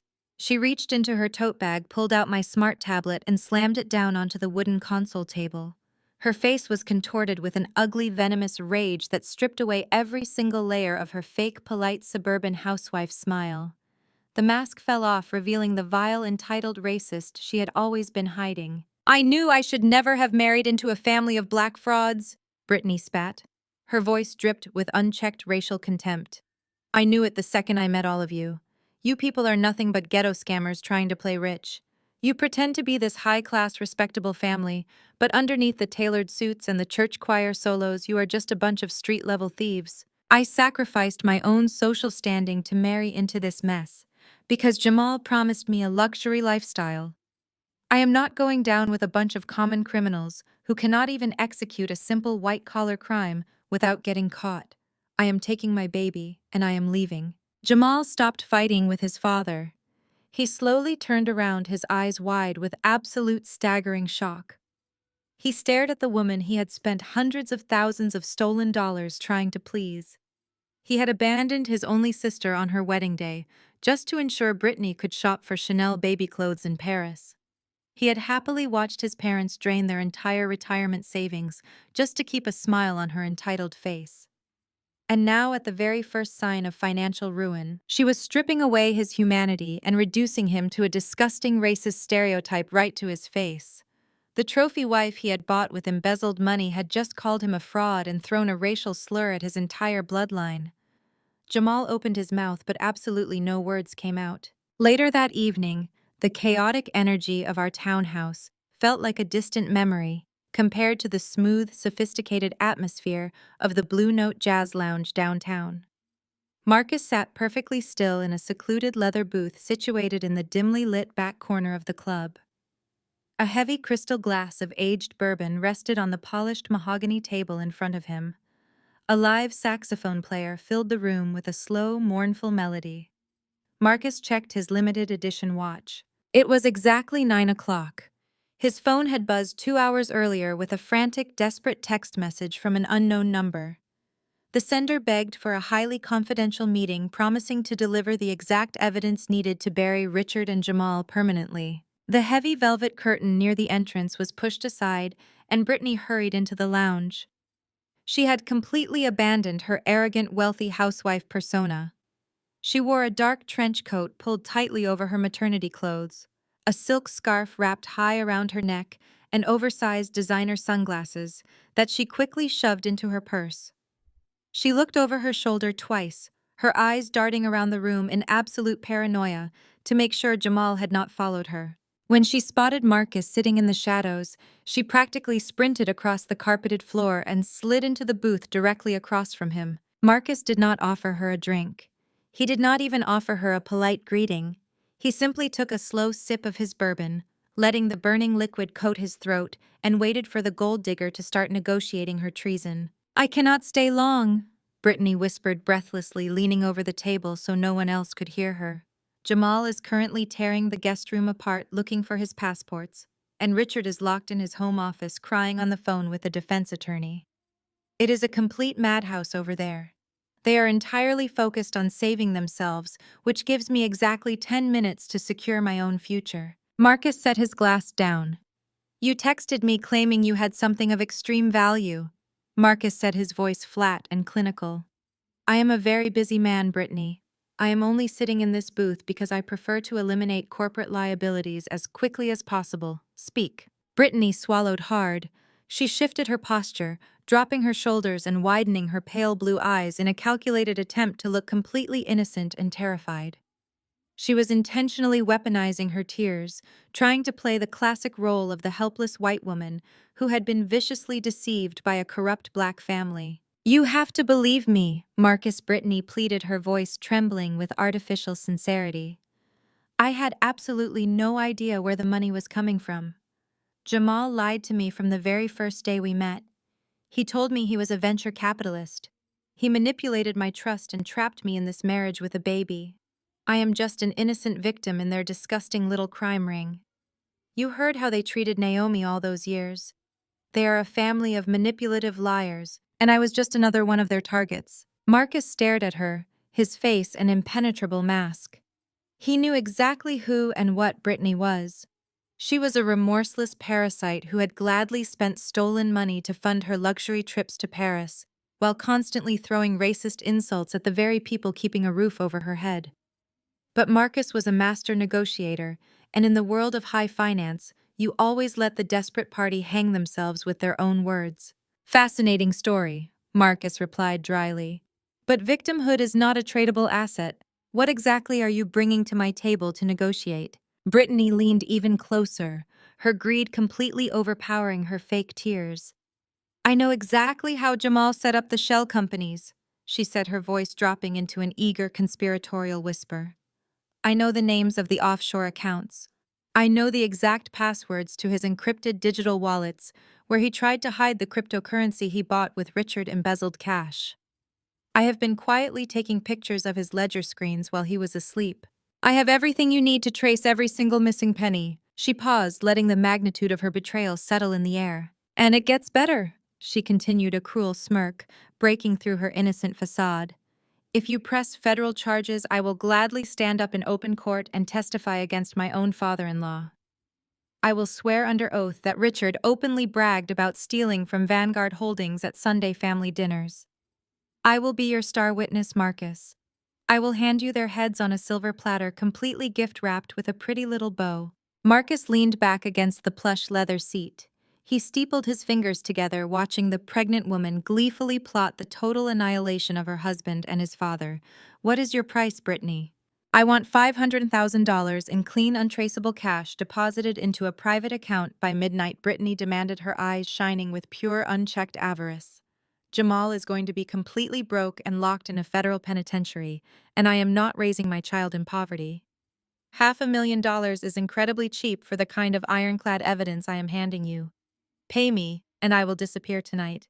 I will start a brand new life for my baby, far away from those black frauds. And you can finally throw Richard in a cage where he belongs. Marcus picked up his bourbon glass. He swirled the amber liquid, watching the ice clink against the crystal. He looked at the greedy racist woman sitting across from him with a level of absolute disgust that would have terrified a smarter person. But Marcus just smiled. It was a cold, sharp, and terrifyingly brilliant smile. You want $500,000 to sell out your husband and his father? Marcus said smoothly, his tone remarkably agreeable. That is a very reasonable price for total corporate victory. Consider it a deal. Brittany let out a massive sigh of relief, her shoulders sagging as she believed she had just outsmarted a billionaire. But we have strict compliance protocols at Vanguard, Marcus continued, keeping his eyes locked on her face. I need you to state your terms clearly and explicitly so my legal team can process the settlement agreement. I need to know exactly what you are selling and exactly why you are leaving Jamal, just so the contract is airtight. Absolutely, Brittany agreed eagerly, completely blinded by the promise of wealth. Marcus casually rested his arms on the mahogany table. He discreetly slid his cell phone just a few inches closer to her side of the booth. The screen was black, but the microphone was perfectly positioned. Go ahead, Brittany, Marcus said softly. Tell me exactly how much you hate them. Brittany leaned across the polished mahogany table, completely unaware that her entire racist monologue was being recorded in pristine high-definition audio. She smiled, her pale blue eyes gleaming with absolute malice. Oh, I hate them, Marcus. I loathe them. I spent 3 years pretending to respect Richard and Valerie, acting like I enjoyed their overly loud Sunday dinners and their tedious self-righteous church gossip. But the truth is, these black fools actually thought they were incredibly smart. They thought they were building some kind of elite corporate dynasty. They are just a bunch of ghetto scammers wearing expensive suits. Jamal is nothing but my personal ATM. He is weak, he is incredibly stupid, and he is easily manipulated. I only married him because Richard promised me a luxury lifestyle.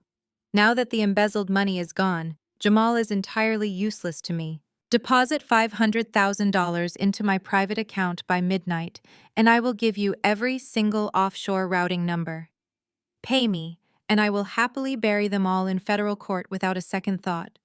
Brittany sat back against the leather seat, crossing her arms with a deeply satisfied smirk. She picked up her designer purse and slid out of the booth. She walked out of the high-end jazz lounge with a triumphant, arrogant bounce in her step, absolutely convinced she had just outsmarted a billionaire. Marcus waited until the heavy velvet curtain fell closed behind her. He picked up his phone, stopped the audio recording, and forwarded the digital file directly to his legal team. The trap was perfectly set. and the execution was going to be completely flawless. The next morning arrived with a heavy, suffocating tension. It was officially deadline day. Richard had exactly 2 hours left to wire the stolen $1.2 million back to Vanguard Holdings, or his federal prosecution would officially begin. At 7 in the morning, my phone rang. It was not a call of surrender. It was a desperate, highly calculated summons from my mother. Valerie had organized an emergency family healing meeting at her massive, opulent megachurch. It was her absolute last resort. She knew she could not intimidate Marcus with corporate threats, so she fell back on the only weapon she had left to manipulate me: religious guilt and communal shame. Marcus and I pulled into the sprawling parking lot of the Greater Faith Cathedral. It was an enormous multi-million-dollar facility where my mother derived her entire social identity and masked her toxic behavior behind a veil of extreme piety. We walked through the heavy glass doors and made our way into the expansive, beautifully decorated sanctuary. The room was empty, save for a small circle of plush chairs positioned directly in front of the main altar. Valerie, Richard, and Jamal sat together, looking like a trio of devastated innocent victims facing an unjust trial. Jamal was frantically biting his nails, his leg bouncing up and down. Richard looked like he had not slept in a week, his skin a pale, sickly gray. Brittany was noticeably absent, presumably waiting at a hotel for her extortion money to clear. Sitting at the head of the circle was Pastor Davis. He wore a sharp, custom-tailored suit and held a large, leather-bound Bible in his hands. Valerie had clearly given him a heavily edited, highly dramatized version of events, painting me as the rebellious, cruel daughter who was withholding my billionaire husband's wealth, while my righteous father faced a minor, easily fixable financial misunderstanding caused by a simple accounting error. Naomi Marcus, Pastor Davis, said, his voice booming with practiced theatrical authority as we approached the altar. "Please sit down. We are gathered here today in the house of the Lord to heal a broken family. The enemy is trying to divide this beautiful household over temporary worldly finances, but we will not let darkness win today." We did not sit down. Marcus stood firmly beside me, his hands resting comfortably in his pockets, projecting an aura of untouchable quiet power. I stood tall, looking directly at my mother, whose face was buried in a tissue as she forced out fake dramatic sobs meant to gain the pastor's sympathy. Pastor Davis closed his eyes and raised his hands toward the high vaulted ceiling. He launched into a long, incredibly manipulative prayer. "Lord, we ask you to soften Naomi's heart today. We ask you to remind her of the sacred commandment to honor her father and her mother. We pray that she realizes family is a sacred bond that must be protected at all costs. Lord, bless this family with the spirit of absolute forgiveness. Touch Naomi and Marcus so they may willingly cover this financial burden. Clearing Richard's name so he may continue to lead this family in your righteous light. We rebuke the spirit of greed and stubbornness within this younger generation. We pray for immediate financial deliverance from the pockets of those you have blessed with massive abundance." The pastor went on and on, shamelessly twisting his spiritual authority to justify my father, massive corporate embezzlement. He was actively trying to shame me into writing a check for over $1 million. He framed my refusal to pay a criminal debt as a deep sin against God and family. Valerie cried louder, shouting an enthusiastic amen every time the pastor mentioned forgiveness and financial deliverance. Jamal kept his head bowed, playing the role of the humble, repentant son who just needed a second chance. I did not flinch. I did not break eye contact with my mother. I let the pastor finish his deeply offensive extortionist prayer. I let his final amen echo through the massive, empty sanctuary. The silence that followed was thick with heavy expectation. Valerie wiped her dry eyes and looked at me with eager, demanding anticipation. She genuinely believed this ridiculous church performance was going to work. She thought the presence of her powerful pastor would force me to submit to her will and command Marcus to empty his bank accounts. I reached into my designer tote bag. I pulled out Marcus' cell phone, which he had handed to me in the car ride over. "Pastor," I said, my voice ringing clear, calm, and absolutely unbothered through the quiet church. "You speak beautifully about forgiving our parents and honoring family. But before I write a check to save these people, I think you should hear how this family truly operates. The heavy wooden doors at the back of the sanctuary suddenly swung open with a loud thud. The bright morning light spilled into the center aisle, framing the silhouette of a woman marching purposefully toward the altar. It was Brittany. She had grown entirely too impatient waiting in her cheap motel room for the extortion money to clear. She strutted down the carpeted aisle, clutching her designer purse, completely oblivious to the solemn, desperate atmosphere she was interrupting. She locked eyes with Marcus, flashing a greedy, conspiratorial smile. She actually thought he had summoned the family here to quietly hand her a duffel bag full of untraceable cash. Brittany stopped just a few feet away from the altar, glaring at Jamal with absolute contempt before turning her eager attention back to my husband. Well, Brittany demanded, crossing her arms over her maternity blouse. I held up my end of the bargain by keeping quiet all morning. Are we finalizing the transaction or what? I have a flight booked for noon and I need that money wired right now. Valerie gasped, clutching her chest. Pastor Davis looked completely bewildered by the sudden intrusion of a pregnant white woman, aggressively demanding cash in front of his pulpit. Jamal stood up from his chair, his brow furrowed in deep confusion. Transaction. Jamal echoed, his voice shaking. Brittany, what are you talking about? Why are you asking him for money? Marcus did not answer Jamal. He simply reached into his pocket, pulled out his smartphone, and walked directly over to the expensive state-of-the-art soundboard resting near the choir stands. He tapped the screen a few times effortlessly, pairing his device to the megachurch massive Bluetooth speaker system. He did not say a single word. He just pressed play. Brittany's voice instantly boomed through the cavernous sanctuary. The high-definition audio echoed off the stained glass windows, and the high vaulted ceilings amplifying her vile racist extortion plot for everyone to hear. Oh, I hate them, Marcus. I loathe them. The recording of Brittany blared through the church speakers, her tone dripping with toxic, unhinged arrogance. I spent 3 years pretending to respect Richard and Valerie, acting like I enjoyed their overly loud Sunday dinners and their tedious, self-righteous church gossip. But the truth is, these black fools actually thought they were incredibly smart. They are just a bunch of ghetto scammers wearing expensive suits. Valerie let out a blood-curdling shriek. She threw her hands over her face, completely destroyed by the sheer racial contempt spewing from the daughter-in-law she had blindly worshipped and defended over her own flesh and blood. Pastor Davis physically recoiled, stepping back from the altar, as if the ground beneath him had caught fire. The recording continued to play mercilessly, exposing every single layer of Brittany betrayal. Jamal is nothing but my personal ATM. He is weak, he is incredibly stupid, and he is easily manipulated.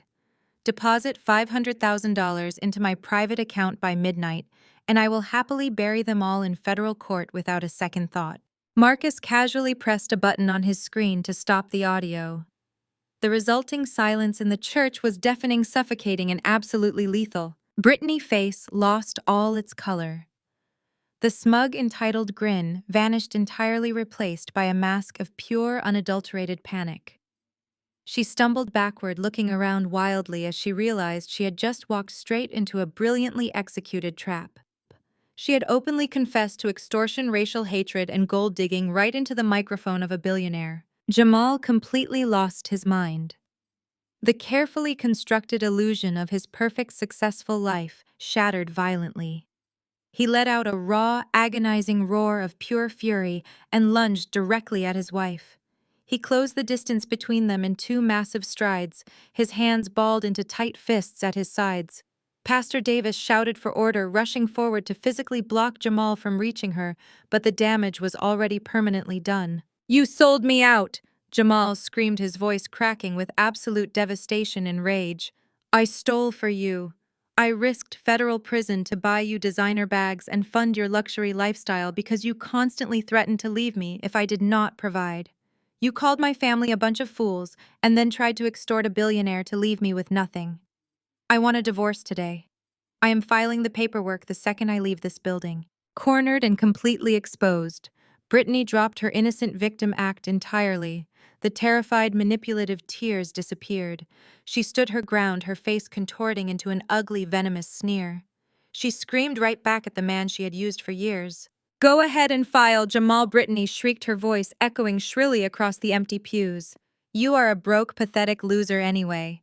You have absolutely no money, no startup, and no future. You used stolen corporate cash to buy my affection because you knew a woman like me would never settle for a failure like you otherwise. Go ahead and divorce me. I am taking the cars, I am taking the luxury apartment, and I am taking every single asset you have left in alimony and child support. You will be paying me for the rest of your miserable life while you rot in a federal cell. While Brittany stood proudly demanding the spoils of her fraudulent marriage, a low, dark sound began to rumble from the front row. It was a laugh, a broken, unhinged, deeply terrifying laugh. Everyone turned to look at my father. Richard was sitting hunched over in his plush church chair, his shoulders shaking with dark, cynical amusement. He slowly lifted his head, locking his bloodshot, exhausted eyes onto his daughter-in-law. The sheer malice in his gaze made Brittany take a nervous step backward. Take what Richard laughed, his voice raspy and devoid of any remaining sanity. Take the cars. Take the apartment. You absolute unbelievable idiot. Richard stood up slowly, pointing a shaking finger directly at Brittany's pale face. He was a man who had already lost everything, which meant he had absolutely no mercy left to give. You think you are walking away from this family with a massive payout? Richard spat, taking a step toward her. I am a senior financial manager, Brittany. I deal with risk assessment for a living. You really think I was going to let my son marry a woman who demanded a luxury lifestyle without securing his assets first? I drafted your prenuptial agreement myself. I wrote every single line of that contract before you walked down the aisle. Brittany crossed her arms, trying to maintain her arrogant posture, but her hands were visibly shaking. The prenup guarantees me half of everything acquired during the marriage, she shot back defensively. My lawyer reviewed it. Your lawyer was an idiot who did not read the fine print. Richard roared, his voice booming with the last shred of authority he possessed. I buried an ironclad morality clause and a strict fraud stipulation on page 47. The contract explicitly states that if you commit any act of extortion, financial fraud against the family, or publicly disgrace the household, the entire agreement is completely voided in our favor. And Marcus just played a high-definition recording of you actively committing federal extortion and admitting to marrying my son strictly for fraudulent financial gain. Richard smiled, a cold, ruthless expression that sealed her absolute ruin. You broke the morality clause, Brittany. The prenup is triggered. You get absolutely nothing. No alimony, no luxury apartment, no cars, no designer bags. The bank is seizing all the assets tomorrow anyway to pay back the money I embezzled. You leave this marriage exactly the way you entered it. Completely broke. You are leaving with nothing but the clothes on your back. A sound of pure, unadulterated horror ripped from Brittany's throat. She let out a piercing, agonizing scream that echoed off the stained glass windows, finally realizing she had destroyed her own life for absolutely nothing. Brittany let out a piercing, agonizing scream that echoed off the stained glass windows. The absolute reality of her situation crashed down on her with the force of a falling building. She looked at Jamal, who was staring back at her with pure, unadulterated hatred. She looked at Richard, who was smiling that dark, cynical smile of a man who had already lost his own soul. There was no $500,000 extortion payout waiting for her. There was no luxury downtown apartment to claim in the divorce settlement. There was no alimony to fund her vegan makeup line. Because of the strict morality clause she had just violently breached on a high-definition audio recording, she was legally entitled to absolutely 0 cents of the embezzled empire she had married into. Brittany clutched her stolen designer purse against her chest, as if it were a life preserver on a sinking ship. Her face was bright red, flushed with a mixture of profound embarrassment and utter defeat. She spun around on her expensive heels and sprinted down the center aisle of the church. She burst through the heavy wooden doors and ran out into the parking lot, leaving the shattered remains of her fraudulent marriage behind her forever. Jamal collapsed into the nearest church pew, burying his face in his hands. The golden child was entirely broken. His fake cryptocurrency startup was dead. His trophy wife had just exposed her vicious racism and abandoned him. He was facing federal indictment, and he had absolutely no one to blame but himself. The massive sanctuary fell into a heavy, suffocating silence. Pastor Davis stood frozen near the choir stands, clutching his leather-bound Bible, his eyes wide with sheer disbelief. The holy intervention he had been manipulated into hosting had transformed into a brutal corporate execution right in front of his altar. He slowly stepped backward, distancing himself entirely from the toxic implosion of my family, unwilling to attach his pastoral reputation to a massive federal embezzlement scandal. The reality of the ticking clock finally set in for my parents. It was past 8 in the morning. Richard had less than an hour to wire $1.2 million back to Vanguard Holdings, or Marcus was handing that red-sealed folder directly to the federal authorities. Richard's knees gave out completely. The proud, arrogant financial manager who had constantly belittled my career choices dropped physically to the carpeted floor. He crawled forward on his hands and knees, dragging himself toward where Marcus and I stood. Valerie let out a loud, dramatic wail and threw herself onto the floor right next to her disgraced husband. My parents, the two people who had prioritized looking rich over being honest. The two people who had abandoned me on my wedding day to fund a luxury vacation for their scammer son, were now literally kneeling on the floor in front of the church altar begging for mercy. "Naomi, please," Valerie sobbed, grabbing the hem of my dress with her trembling hands. Her fake church-going facade was completely destroyed, leaving behind a desperate, terrified woman facing absolute social and financial ruin. "Please, you have to save us. You have to tell your husband to forgive the debt. We will do whatever you want. We will apologize publicly. We will go to counseling. Just tell Marcus to drop the audit." I looked down at the woman who gave birth to me, feeling absolutely no pity. I stepped backward, forcing her to let go of my clothes. "You do not want forgiveness, Mom," I said, my voice ringing clear and cold through the empty church. "You just want a bailout. You are not sorry for treating me like an outcast my entire life. You are only sorry that the man you insulted turned out to be the billionaire holding your husband federal indictment." Valerie frantically wiped her tear-streaked face, smearing her expensive makeup. She looked up at me, her eyes wide with that familiar toxic manipulation. "Naomi, you are our only daughter," she pleaded, her voice cracking. "We gave you life. We raised you. You owe us for everything we sacrificed to put a roof over your head.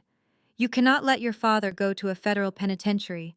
Your little public relations business cannot possibly cover $1 million debt, but Marcus can. He has billions. 1.2 million is pocket change to him.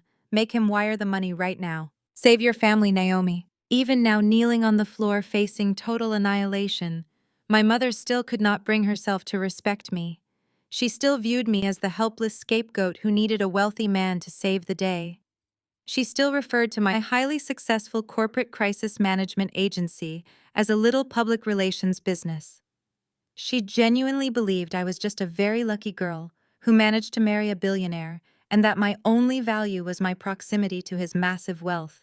Richard clasped his hands together, looking up at me with pathetic, bloodshot eyes. "Please, Naomi," he begged, his voice a harsh, raspy whisper. "Tell Marcus to forgive the money. Save my life today." I did not look at Marcus. I did not need to ask my husband for permission to handle the people who had abused me for 3 decades. I stood perfectly straight, radiating a quiet, terrifying power that my parents had never seen from me before. I reached into my designer tote bag. I bypassed my cell phone, my wallet, and my keys. My fingers closed around the smooth, thick spine of a fresh, glossy magazine. I pulled it out of my bag and held it up. I did not hand it to my mother. I raised my right arm and deliberately slammed the heavy publication down onto the polished wooden surface of the front church pew with a resounding, violent crack that echoed loudly all the way up to the high vaulted ceilings. My father flinched violently as the glossy pages slid across the smooth mahogany wood. Valerie stared at the object as if it were a live explosive device waiting to detonate. The sprawling sanctuary remained deadly quiet. I did not say a single word. I simply waited for their wide, panicked eyes to adjust to the bold, pristine lettering printed directly across the top of the cover. It was the latest issue of Forbes magazine. Right there in the exact center of the page, staring back at my kneeling parents, was a high-definition portrait of me. I was wearing a sharp-tailored power suit, sitting in a sleek glass boardroom with my arms crossed, projecting absolute, unapologetic authority. Printed in stark white letters across the bottom of my designer heels was the main headline. Naomi, the public relations fixer for the ultra-rich. Richard blinked rapidly, his mouth opening and closing silently like a suffocating fish. Valerie let out a short, breathless gasp. Her hands hovered over the magazine, completely terrified to physically touch it. She looked from the glossy cover to my face and then back to the cover again. Her brain simply could not process the undeniable visual evidence sitting right in front of her. For 31 years, she had meticulously crafted a toxic narrative where I was the struggling, pathetic daughter who threw silly little parties for a living. She had constantly belittled my business to her elite church friends to make herself feel vastly superior. Now she was staring at her own flesh and blood on the cover of the most prestigious financial publication in the entire world. "You asked me to beg my billionaire husband to save you from your own colossal stupidity," I said, my voice slicing through the heavy church air like a freshly sharpened blade. "You knelt on this carpet and begged me to use Marcus' wealth because you genuinely believe my business is nothing but a cute little hobby. You think I am just a lucky girl who managed to secure a rich man to elevate her status." I took a slow, deliberate step closer, looking down at the pathetic people who had abandoned me at the altar. "I never needed my husband money, Mom. I have been a self-made multimillionaire for 3 entire years." Jamal let out a loud, choked sound from the pew behind us. His eyes were bulging out of his head. The older brother who had constantly demanded I take out a second mortgage on my townhouse to fund his fake cryptocurrency lifestyle was currently staring at the sister who could buy his entire existence 10 times over without breaking a sweat. The golden child was entirely eclipsed. "You want to know how Marcus and I actually met?" I continued, holding my head incredibly high. "I did not meet him by fixing his Wi-Fi router, and he did not sweep me off my feet to save me from poverty." 8 months ago, Vanguard Holdings faced a massive public relations crisis when a former executive leaked highly sensitive financial data. The board of directors panicked. They needed the absolute best crisis management firm in the country to protect their global stock valuation. They did not hire a massive corporate conglomerate. They hired my boutique agency. I negotiated a $10 million corporate rebranding contract directly with Vanguard. I met Marcus in the executive boardroom because I was the lead strategist hired to save his company public image. Valerie began to violently shake. The tears streaming down her face were no longer fake manipulative tears meant to garner sympathy from Pastor Davis. They were tears of pure, unadulterated devastation. Her entire worldview was violently collapsing around her. The daughter she had treated like absolute garbage was a corporate titan. She had spent the last decade worshiping her golden child son, funding his fake extravagant lifestyle, defending his blatant corporate theft, and prioritizing his manipulative racist white wife. She had drained her own legitimate savings to buy Jamal a first-class ticket to Paris, while the daughter she abandoned was quietly sitting on an empire. "If you had this kind of money?" Valerie whispered, her voice cracking under the weight of her massive, profound regret. "Why did you never tell us?" "We were struggling. Jamal needed investors. We are your family, Naomi. Why did you hide this from us?" "I hid my wealth because I know exactly who you people are," I replied, my tone completely devoid of any warmth or mercy. "I watched you enable Jamal toxic greed my entire life. I knew the second you found out about my corporate success, you would demand unlimited access to my bank accounts. You would have used my hard-earned money to fund Britney designer bags and Jamal luxury apartments. You would have paraded my success around this megachurch to boost your own arrogant social standing while still treating me like dirt behind closed doors. Keeping my wealth a secret was the absolute only way to protect my peace from your insatiable toxic greed." Richard bowed his head, his forehead resting against the edge of the wooden pew. The arrogant financial manager was completely broken, realizing he had embezzled corporate funds and destroyed his own freedom when his own daughter possessed the legal capital to fund 10 legitimate businesses. Pastor Davis silently backed away from the altar, recognizing the absolute sheer wickedness of the family he had just tried to blindly defend. I reached back into my designer tote bag one final time. I pulled out a thick, stapled stack of printed financial ledgers. I tossed the heavy stack of papers right on top of the Forbes magazine. Those are the bank statements detailing every single car payment, every single rent check, and every single grocery bill I secretly covered for this family.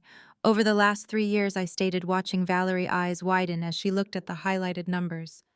I kept the roof over your head. I kept the electricity running while you threw thousands of dollars at Jamal fake startup. You stood in this church today and told me I owed you for giving me life. You tried to use religious guilt to force me to pay for a federal crime. I leaned down, bringing my face inches from my mother, terrified, tear-streaked face. I do not owe you life, Valerie, I said, my voice radiating absolute chilling finality. I bought it back. The words hung in the vast sanctuary, heavy and absolute.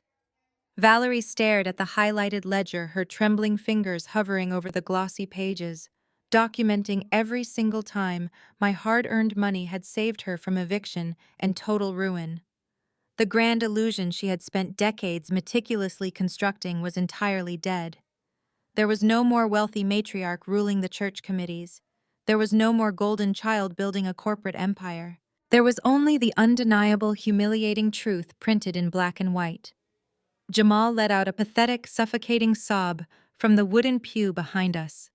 The older brother, who had constantly demanded I take out second mortgages and fund his fake cryptocurrency startup, was now curled into a tight ball, weeping like a terrified child. He looked at Richard, waiting for the patriarch to magically fix the situation, but Richard was completely paralyzed. My father remained on his knees, his expensive custom-tailored suit wrinkling against the church carpet, his eyes darting frantically between me and Marcus. He opened his mouth desperately, trying to formulate one last manipulative excuse, one final plea to my sense of familial duty. "Naomi, please," Richard begged, his voice cracking into a pathetic, raspy whisper that echoed poorly in the empty megachurch. "We are your blood. You cannot just leave us here to face federal prosecutors. We will lose absolutely everything today. The bank will seize the historic brownstone by Friday. I will be completely ruined. You have the immense power to stop this right now. You have the millions to make this nightmare completely disappear." I looked down at the man who had always treated my career as a joke, the man who skipped giving me away at the altar to sip champagne in first class with his fraudulent son. I did not feel a single ounce of pity. I felt entirely wonderfully free. "I am not paying your debt," I stated, my voice radiating across the empty church pews with unyielding authority. "My husband is not forgiving your massive corporate embezzlement. You made the deliberate choice to steal over $1 million to fund a lifestyle you could not afford, and you made the deliberate choice to abandon me on my wedding day. You do not get to cash in on my success when you actively contributed to my pain for 31 years. I reached down and picked up my designer tote bag, sliding the leather strap smoothly over my shoulder. "My only free public relations advice to you is to find a very good criminal defense attorney. And you better find one before 5 o'clock today, because Marcus is not bluffing." Valerie let out a blood-curdling scream, throwing herself forward and attempting to grab my ankles in a final act of desperation. Marcus stepped in effortlessly, positioning his solid frame between me and the toxic woman who had birthed me.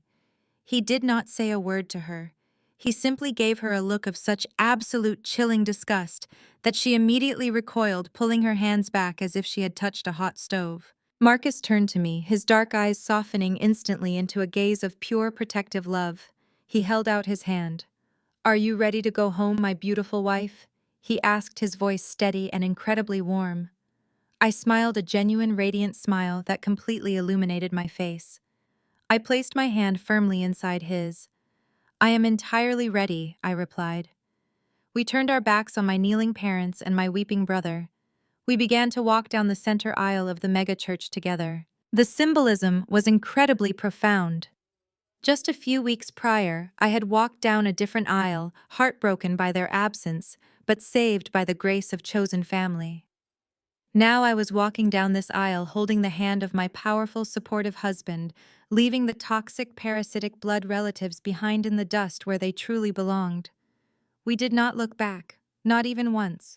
As we walked toward the heavy wooden exit doors, I glanced over at Pastor Davis. The man who had tried to use religious guilt to extort me for $1 million was standing rigidly by the choir stands. He looked down at Valerie and Richard groveling on the floor. His face was a mask of absolute revulsion. He realized that attaching his pastoral name to a family of convicted federal embezzlers would destroy his own lucrative church empire. He did not offer them a prayer of comfort. I did not extend a helping hand. Pastor Davis shook his head in sheer disgust, turned his back on my parents, and walked swiftly through the side door, abandoning them to their catastrophic fate. The heavy sanctuary doors closed behind Marcus and me with a solid, definitive thud, sealing my toxic family inside the tomb of their own making. The crisp, warm air of the Atlanta morning hit my face the second we stepped out into the parking lot. The sun was shining brightly, casting a golden glow over the hood of Marcus' sleek luxury sedan. I took a deep, cleansing breath, filling my lungs with the sweet scent of absolute freedom. Fast forward, exactly 3 months later. The blazing heat of the southern summer had gradually transitioned into the crisp, cool breeze of early autumn. The leaves on the oak trees lining our upscale neighborhood were turning brilliant shades of orange and gold. My public relations agency was thriving beyond my wildest dreams, completely insulated from the radioactive fallout of my maiden name. Marcus and I were living in absolute peace, our marriage strengthened by the fires we had walked through together. But while my life was blooming with unprecedented joy, the inescapable, ruthless hand of karma was actively dismantling the lives of the people who had tried to destroy me. A devastating montage of divine retribution was about to unfold, showcasing the exact inescapable fallout of their unparalleled greed and staggering arrogance. The consequences hit Richard first, with the absolute devastating force of a runaway freight train. By the time the banking institutions opened on Monday morning, Vanguard Holdings had already executed a flawless, ruthless corporate guillotine. Richard was unceremoniously escorted out of his pristine corner office by 3 armed building security guards. I was forced to carry his personal belongings in a cheap cardboard box, while his former subordinates watched the humiliating spectacle in absolute silence. Sterling Crawford showed zero leniency. The board of directors swiftly stripped Richard of his massive corporate pension, completely nullifying 3 entire decades of ruthless financial climbing. To avoid a 20-year federal prison sentence for high-level wire fraud, Richard was forced to immediately liquidate every single asset he owned. The historic multi-million-dollar brownstone Valerie had bragged about for years was aggressively seized by the bank and sold at a foreclosure auction for pennies on the dollar. His custom-tailored suits were sold to consignment shops. His luxury vehicles were loudly repossessed right out of the driveway before noon. He avoided a federal cell, but he was left with absolutely nothing but the crushing, inescapable weight of his own profound humiliation and permanent financial ruin. Valerie suffered an entirely different, highly public social execution. The elite, gossiping megachurch community she had ruled with a toxic iron fist turned on her with lightning speed. Pastor Davis officially requested she step down from every single pastoral committee to avoid tarnishing his ministry with her toxic scandal. The wealthy women auxiliary groups permanently blocked her phone number. She was entirely ostracized, rendered a complete social pariah overnight. Stripped of her immense stolen wealth and her fake pious reputation, Valerie was forced to move into a cramped, run-down one-bedroom apartment on the extreme outskirts of the city. The peeling wallpaper, stained carpets, and flickering fluorescent lights were a constant, brutal reminder of her massive fall from grace. She spent her long, miserable days hiding behind cheap, faded curtains. She was deeply ashamed to even show her face at the local discount grocery store, absolutely terrified she might run into a woman she used to look down upon.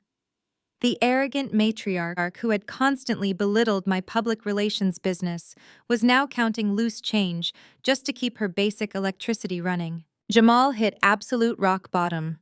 The pampered golden child was entirely bankrupt within a matter of days, without my secret monthly transfers paying his exorbitant rent, and without Richard embezzling corporate funds to float his fake startup. Jamal's massive financial house of cards instantly collapsed. His luxury sports car was aggressively repossessed right out of his reserved downtown parking space. His fake venture capitalist friends completely abandoned him the very second the free money dried up. Without a college degree, without any actual marketable skills, and carrying the heavy stigma of a federal fraud investigation, Jamal was forcefully shoved into brutal reality. He ended up taking the only job that would hire him. He was now working the late-night drive-through shift at a local greasy fast food chain. The arrogant man who had proudly stood in my living room and demanded I take out a second mortgage to fund his non-existent empire was now wearing a grease-stained polyester uniform. He smelled like stale cooking oil and cheap fries, forced to hand paper bags of cheap food to teenagers through a sliding glass window for minimum wage while battling exhaustion. Brittany fared even worse. The gold digger had confidently marched out of the church sanctuary, fully expecting to secure a massive, lucrative divorce settlement. But Richard's ironclad morality clause held up flawlessly in family court. She walked away with absolutely zero alimony and zero access to the remaining seized assets. Adding fatal insult to her profound injury, the high-definition audio recording of her vile, racist extortion plot somehow magically leaked onto multiple social media platforms. The internet relentlessly hunted her down. She was universally canceled overnight. The massive public backlash made her completely unemployable across the entire state. The exclusive suburban country clubs permanently banned her from the premises. The elite private preschool waitlists immediately deleted her unborn child application. Stripped of the luxury lifestyle she thought she had successfully stolen, Brittany was reduced to living in a cheap, dingy motel right off the interstate highway. She was forced to survive on minimal government assistance, completely trapped in the exact crushing poverty she had constantly mocked my family for allegedly having. Her grand racist delusion of superiority left her begging for basic survival scraps. Inside her dark, tiny apartment, Valerie sat completely alone on a cheap, sagging mattress. The broken heating system rattled loudly in the background, a stark contrast to the silent, climate-controlled luxury she used to demand. She clutched her smartphone in her trembling, unmanicured hands. The screen was severely shattered, thick spiderweb lines obscuring the glass, serving as a perfectly fitting metaphor for her completely broken life. She opened the Instagram application, desperately seeking some kind of mindless digital distraction from her miserable, intensely isolated reality. She scrolled mindlessly through the feeds of wealthy churchwomen who no longer acknowledged her existence, feeling a painful knot of jealousy forming in her throat. Suddenly, a bright notification banner popped up at the very top of her cracked screen. It was an alert from my official, highly verified corporate account. The notification flashed with a bright red icon signaling a live broadcast event. Naomi is broadcasting live now. Valerie's breath hitched in her throat, her shaking finger hovered hesitantly over the sharp broken glass. Her heart pounded heavily in her chest, a painful mixture of deep regret and toxic curiosity, paralyzing her. She knew she should swipe the notification away and spare herself the agony of seeing my unbothered success. But the overwhelming, desperate need to see the daughter she had so ruthlessly discarded completely overtook her. She could not stop herself from pressing the red icon. The screen went completely black for a brief second before exploding into brilliant, vibrant color. The shaky handheld camera view stabilized, revealing a sweeping cinematic shot of a breathtaking crystal conservatory, draped in thousands of cascading white orchids and imported hydrangeas. Soft golden lighting reflected off towering champagne towers and custom-mirrored dance floors. It was not a simple little party. It was an extravagant multi-million-dollar vow renewal ceremony. Naomi and Marcus had rented out the most exclusive botanical estate in the entire state of Georgia to host the lavish, breathtaking celebration they truly deserved from the very beginning. Valerie's breath hitched as the camera panned across the crowded room. She recognized the guest list immediately, and it made her stomach violently churn with bitter, intense jealousy. The room was not filled with gossiping church committee members or fake suburban socialites. It was packed with genuine elite high society. There were influential corporate executives, prominent media moguls, and highly successful self-made entrepreneurs. The women wore custom haute couture gowns, and the men were dressed in immaculate, bespoke tuxedos. They were all raising crystal glasses, laughing genuinely, and celebrating the absolute radiant joy of the couple at the center of the room. Naomi appeared on the screen looking like absolute royalty. She wore a breathtaking custom-designed silk gown that hugged her curves, perfectly adorned with thousands of hand-sewn pearls that caught the light with every single movement. Marcus stood right beside her, looking like a true billionaire king, in a sharp midnight blue tuxedo, his arm wrapped securely around her waist. They were glowing with a profound, untouchable peace. They were surrounded by people who actively poured into their lives, rather than parasitic relatives who only knew how to extract and destroy. The camera lens shifted, focusing on the main VIP family table, positioned directly next to the sweetheart table. Valerie's heart completely shattered when she saw who was sitting in the seats of absolute honor. It was not her. It was not Richard.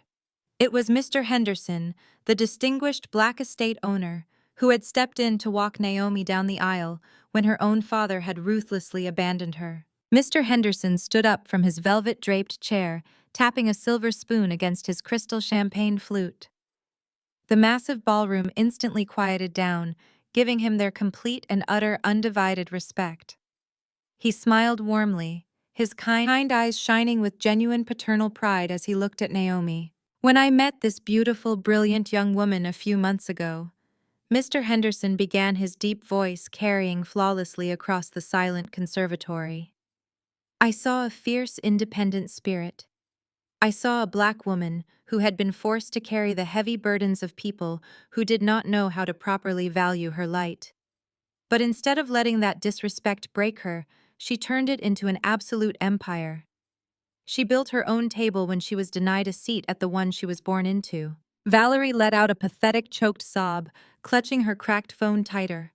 Every single word he spoke was a direct, lethal arrow aimed straight at her chest. She had spent 31 years telling Naomi she was nothing but a party planner. Now a highly respected, wealthy elder was publicly validating her daughter's brilliance to a room full of titans. "Family is not just defined by blood," Mr. Henderson continued, raising his glass higher. "Blood is simply a biological coincidence. True family is an active daily choice. It is the people who show up for you when the cameras are off. It is the people who stand fiercely by your side when the storms roll in. Naomi, you are the absolute definition of grace and power. You showed everyone in this room what happens when a Black woman finally realizes her own infinite worth and refuses to settle for anything less. It was the greatest honor of my life to walk you down that aisle, and it is an even greater honor to call you my chosen daughter today." To Naomi and Marcus. The entire ballroom erupted into deafening, thunderous applause. The elite crowd rose to their feet, giving the couple a massive standing ovation. Naomi wiped a happy tear from her eye and threw her arms around Mr. Henderson, hugging him with a fierce, genuine love she had never once displayed for Richard. Valerie physically flinched, watching a complete stranger receive the deep, unconditional love and immense respect she had permanently forfeited. But the absolute final devastating blow came just a few seconds later. The camera panned slightly to the left, capturing the man standing directly next to Marcus. Valerie's eyes widened in pure, unadulterated horror. It was Sterling Crawford, the highly respected billionaire chief executive officer of Vanguard Holdings, the exact man Richard had literally begged on his knees to impress for 4 entire years. Sterling was not standing there acting like a distant, untouchable boss. He was laughing warmly, clasping Marcus on the shoulder with genuine brotherly affection. Sterling leaned over and clinked his crystal champagne flute against Naomi's glass, his face radiating absolute respect and admiration for the public relations mastermind who had completely rebranded his global corporation. "He was treating my husband and me as absolute equals, as valued peers, in a highly exclusive upper echelon of society." Valerie stared at the glowing screen, completely paralyzed by the staggering magnitude of her own catastrophic failure. The extreme wealth, the flawless high society connections, the powerful elite circle of highly respected Black billionaires clapping for her daughter. It was exactly everything Valerie had desperately craved her entire pathetic life. It was the exact luxurious, untouchable lifestyle she had destroyed her own family to desperately try and simulate. She had sacrificed her only daughter on the altar of her own toxic ego. She had blindly worshipped a broke scammer son and a racist gold-digging daughter-in-law, hoping they would somehow elevate her status. And now the ultimate prize, the absolute pinnacle of elite social standing, was happening right in front of her eyes. But she was permanently locked out of it. She was trapped in a dark, freezing apartment, completely broke, completely alone, forced to watch her discarded daughter rule an empire through the shattered glass of a cheap cellular phone. Valerie dragged her thumb across the jagged cracks of her phone screen. The sharp edges caught her skin, but the physical sting was absolutely nothing compared to the violent, agonizing ache tearing through her chest. She watched the high-definition broadcast illuminate her dark, dingy living room. On the screen, Naomi was radiant. The golden hour sunlight pouring through the glass ceiling of the conservatory wrapped my husband and me in a warm, brilliant halo. We looked like a living painting of absolute, undeniable triumph. Valerie looked away from the phone for a split second, taking in her own bleak reality. The peeling beige wallpaper of her cramped apartment seemed to close in on her, suffocating her with the smell of stale cigarette smoke and cheap bleach. A cold, biting draft leaked through the poorly sealed window, chilling her to the very bone. She could hear the loud, aggressive argument of her neighbors through the paper-thin walls, a brutal reminder of her new social class.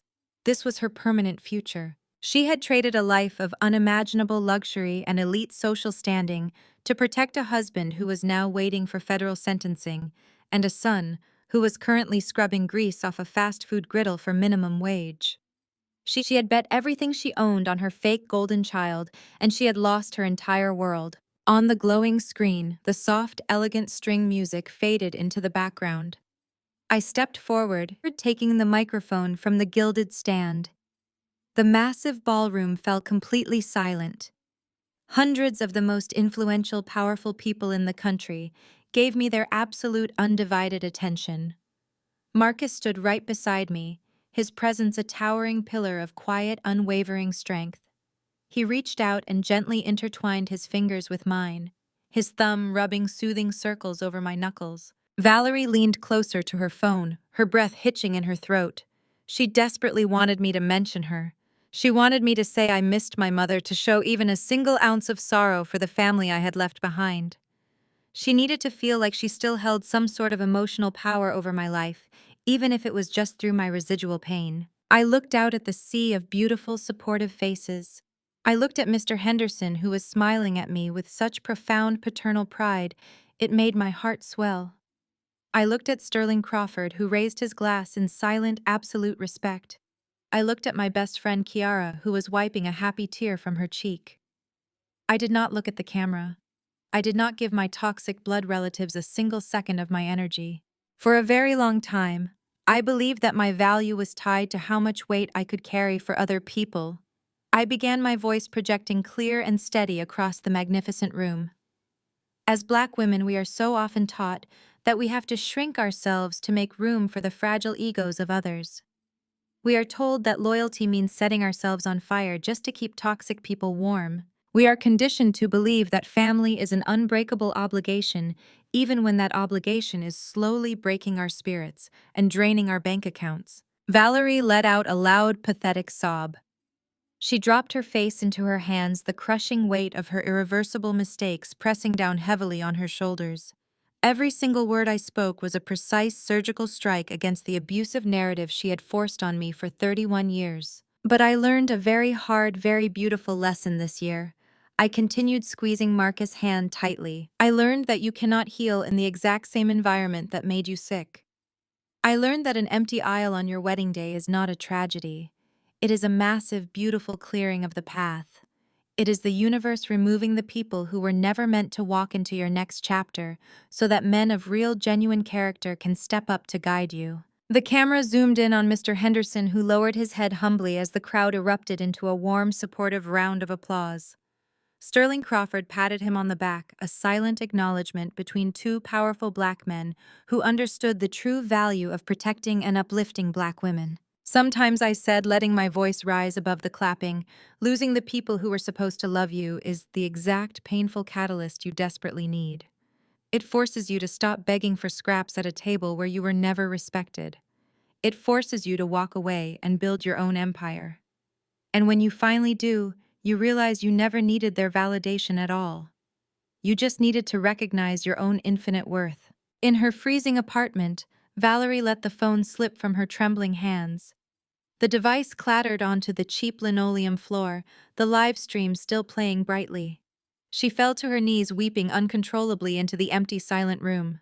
She was completely erased. I had not spoken her name. I had not expressed any anger or lingering bitterness. I had simply moved on.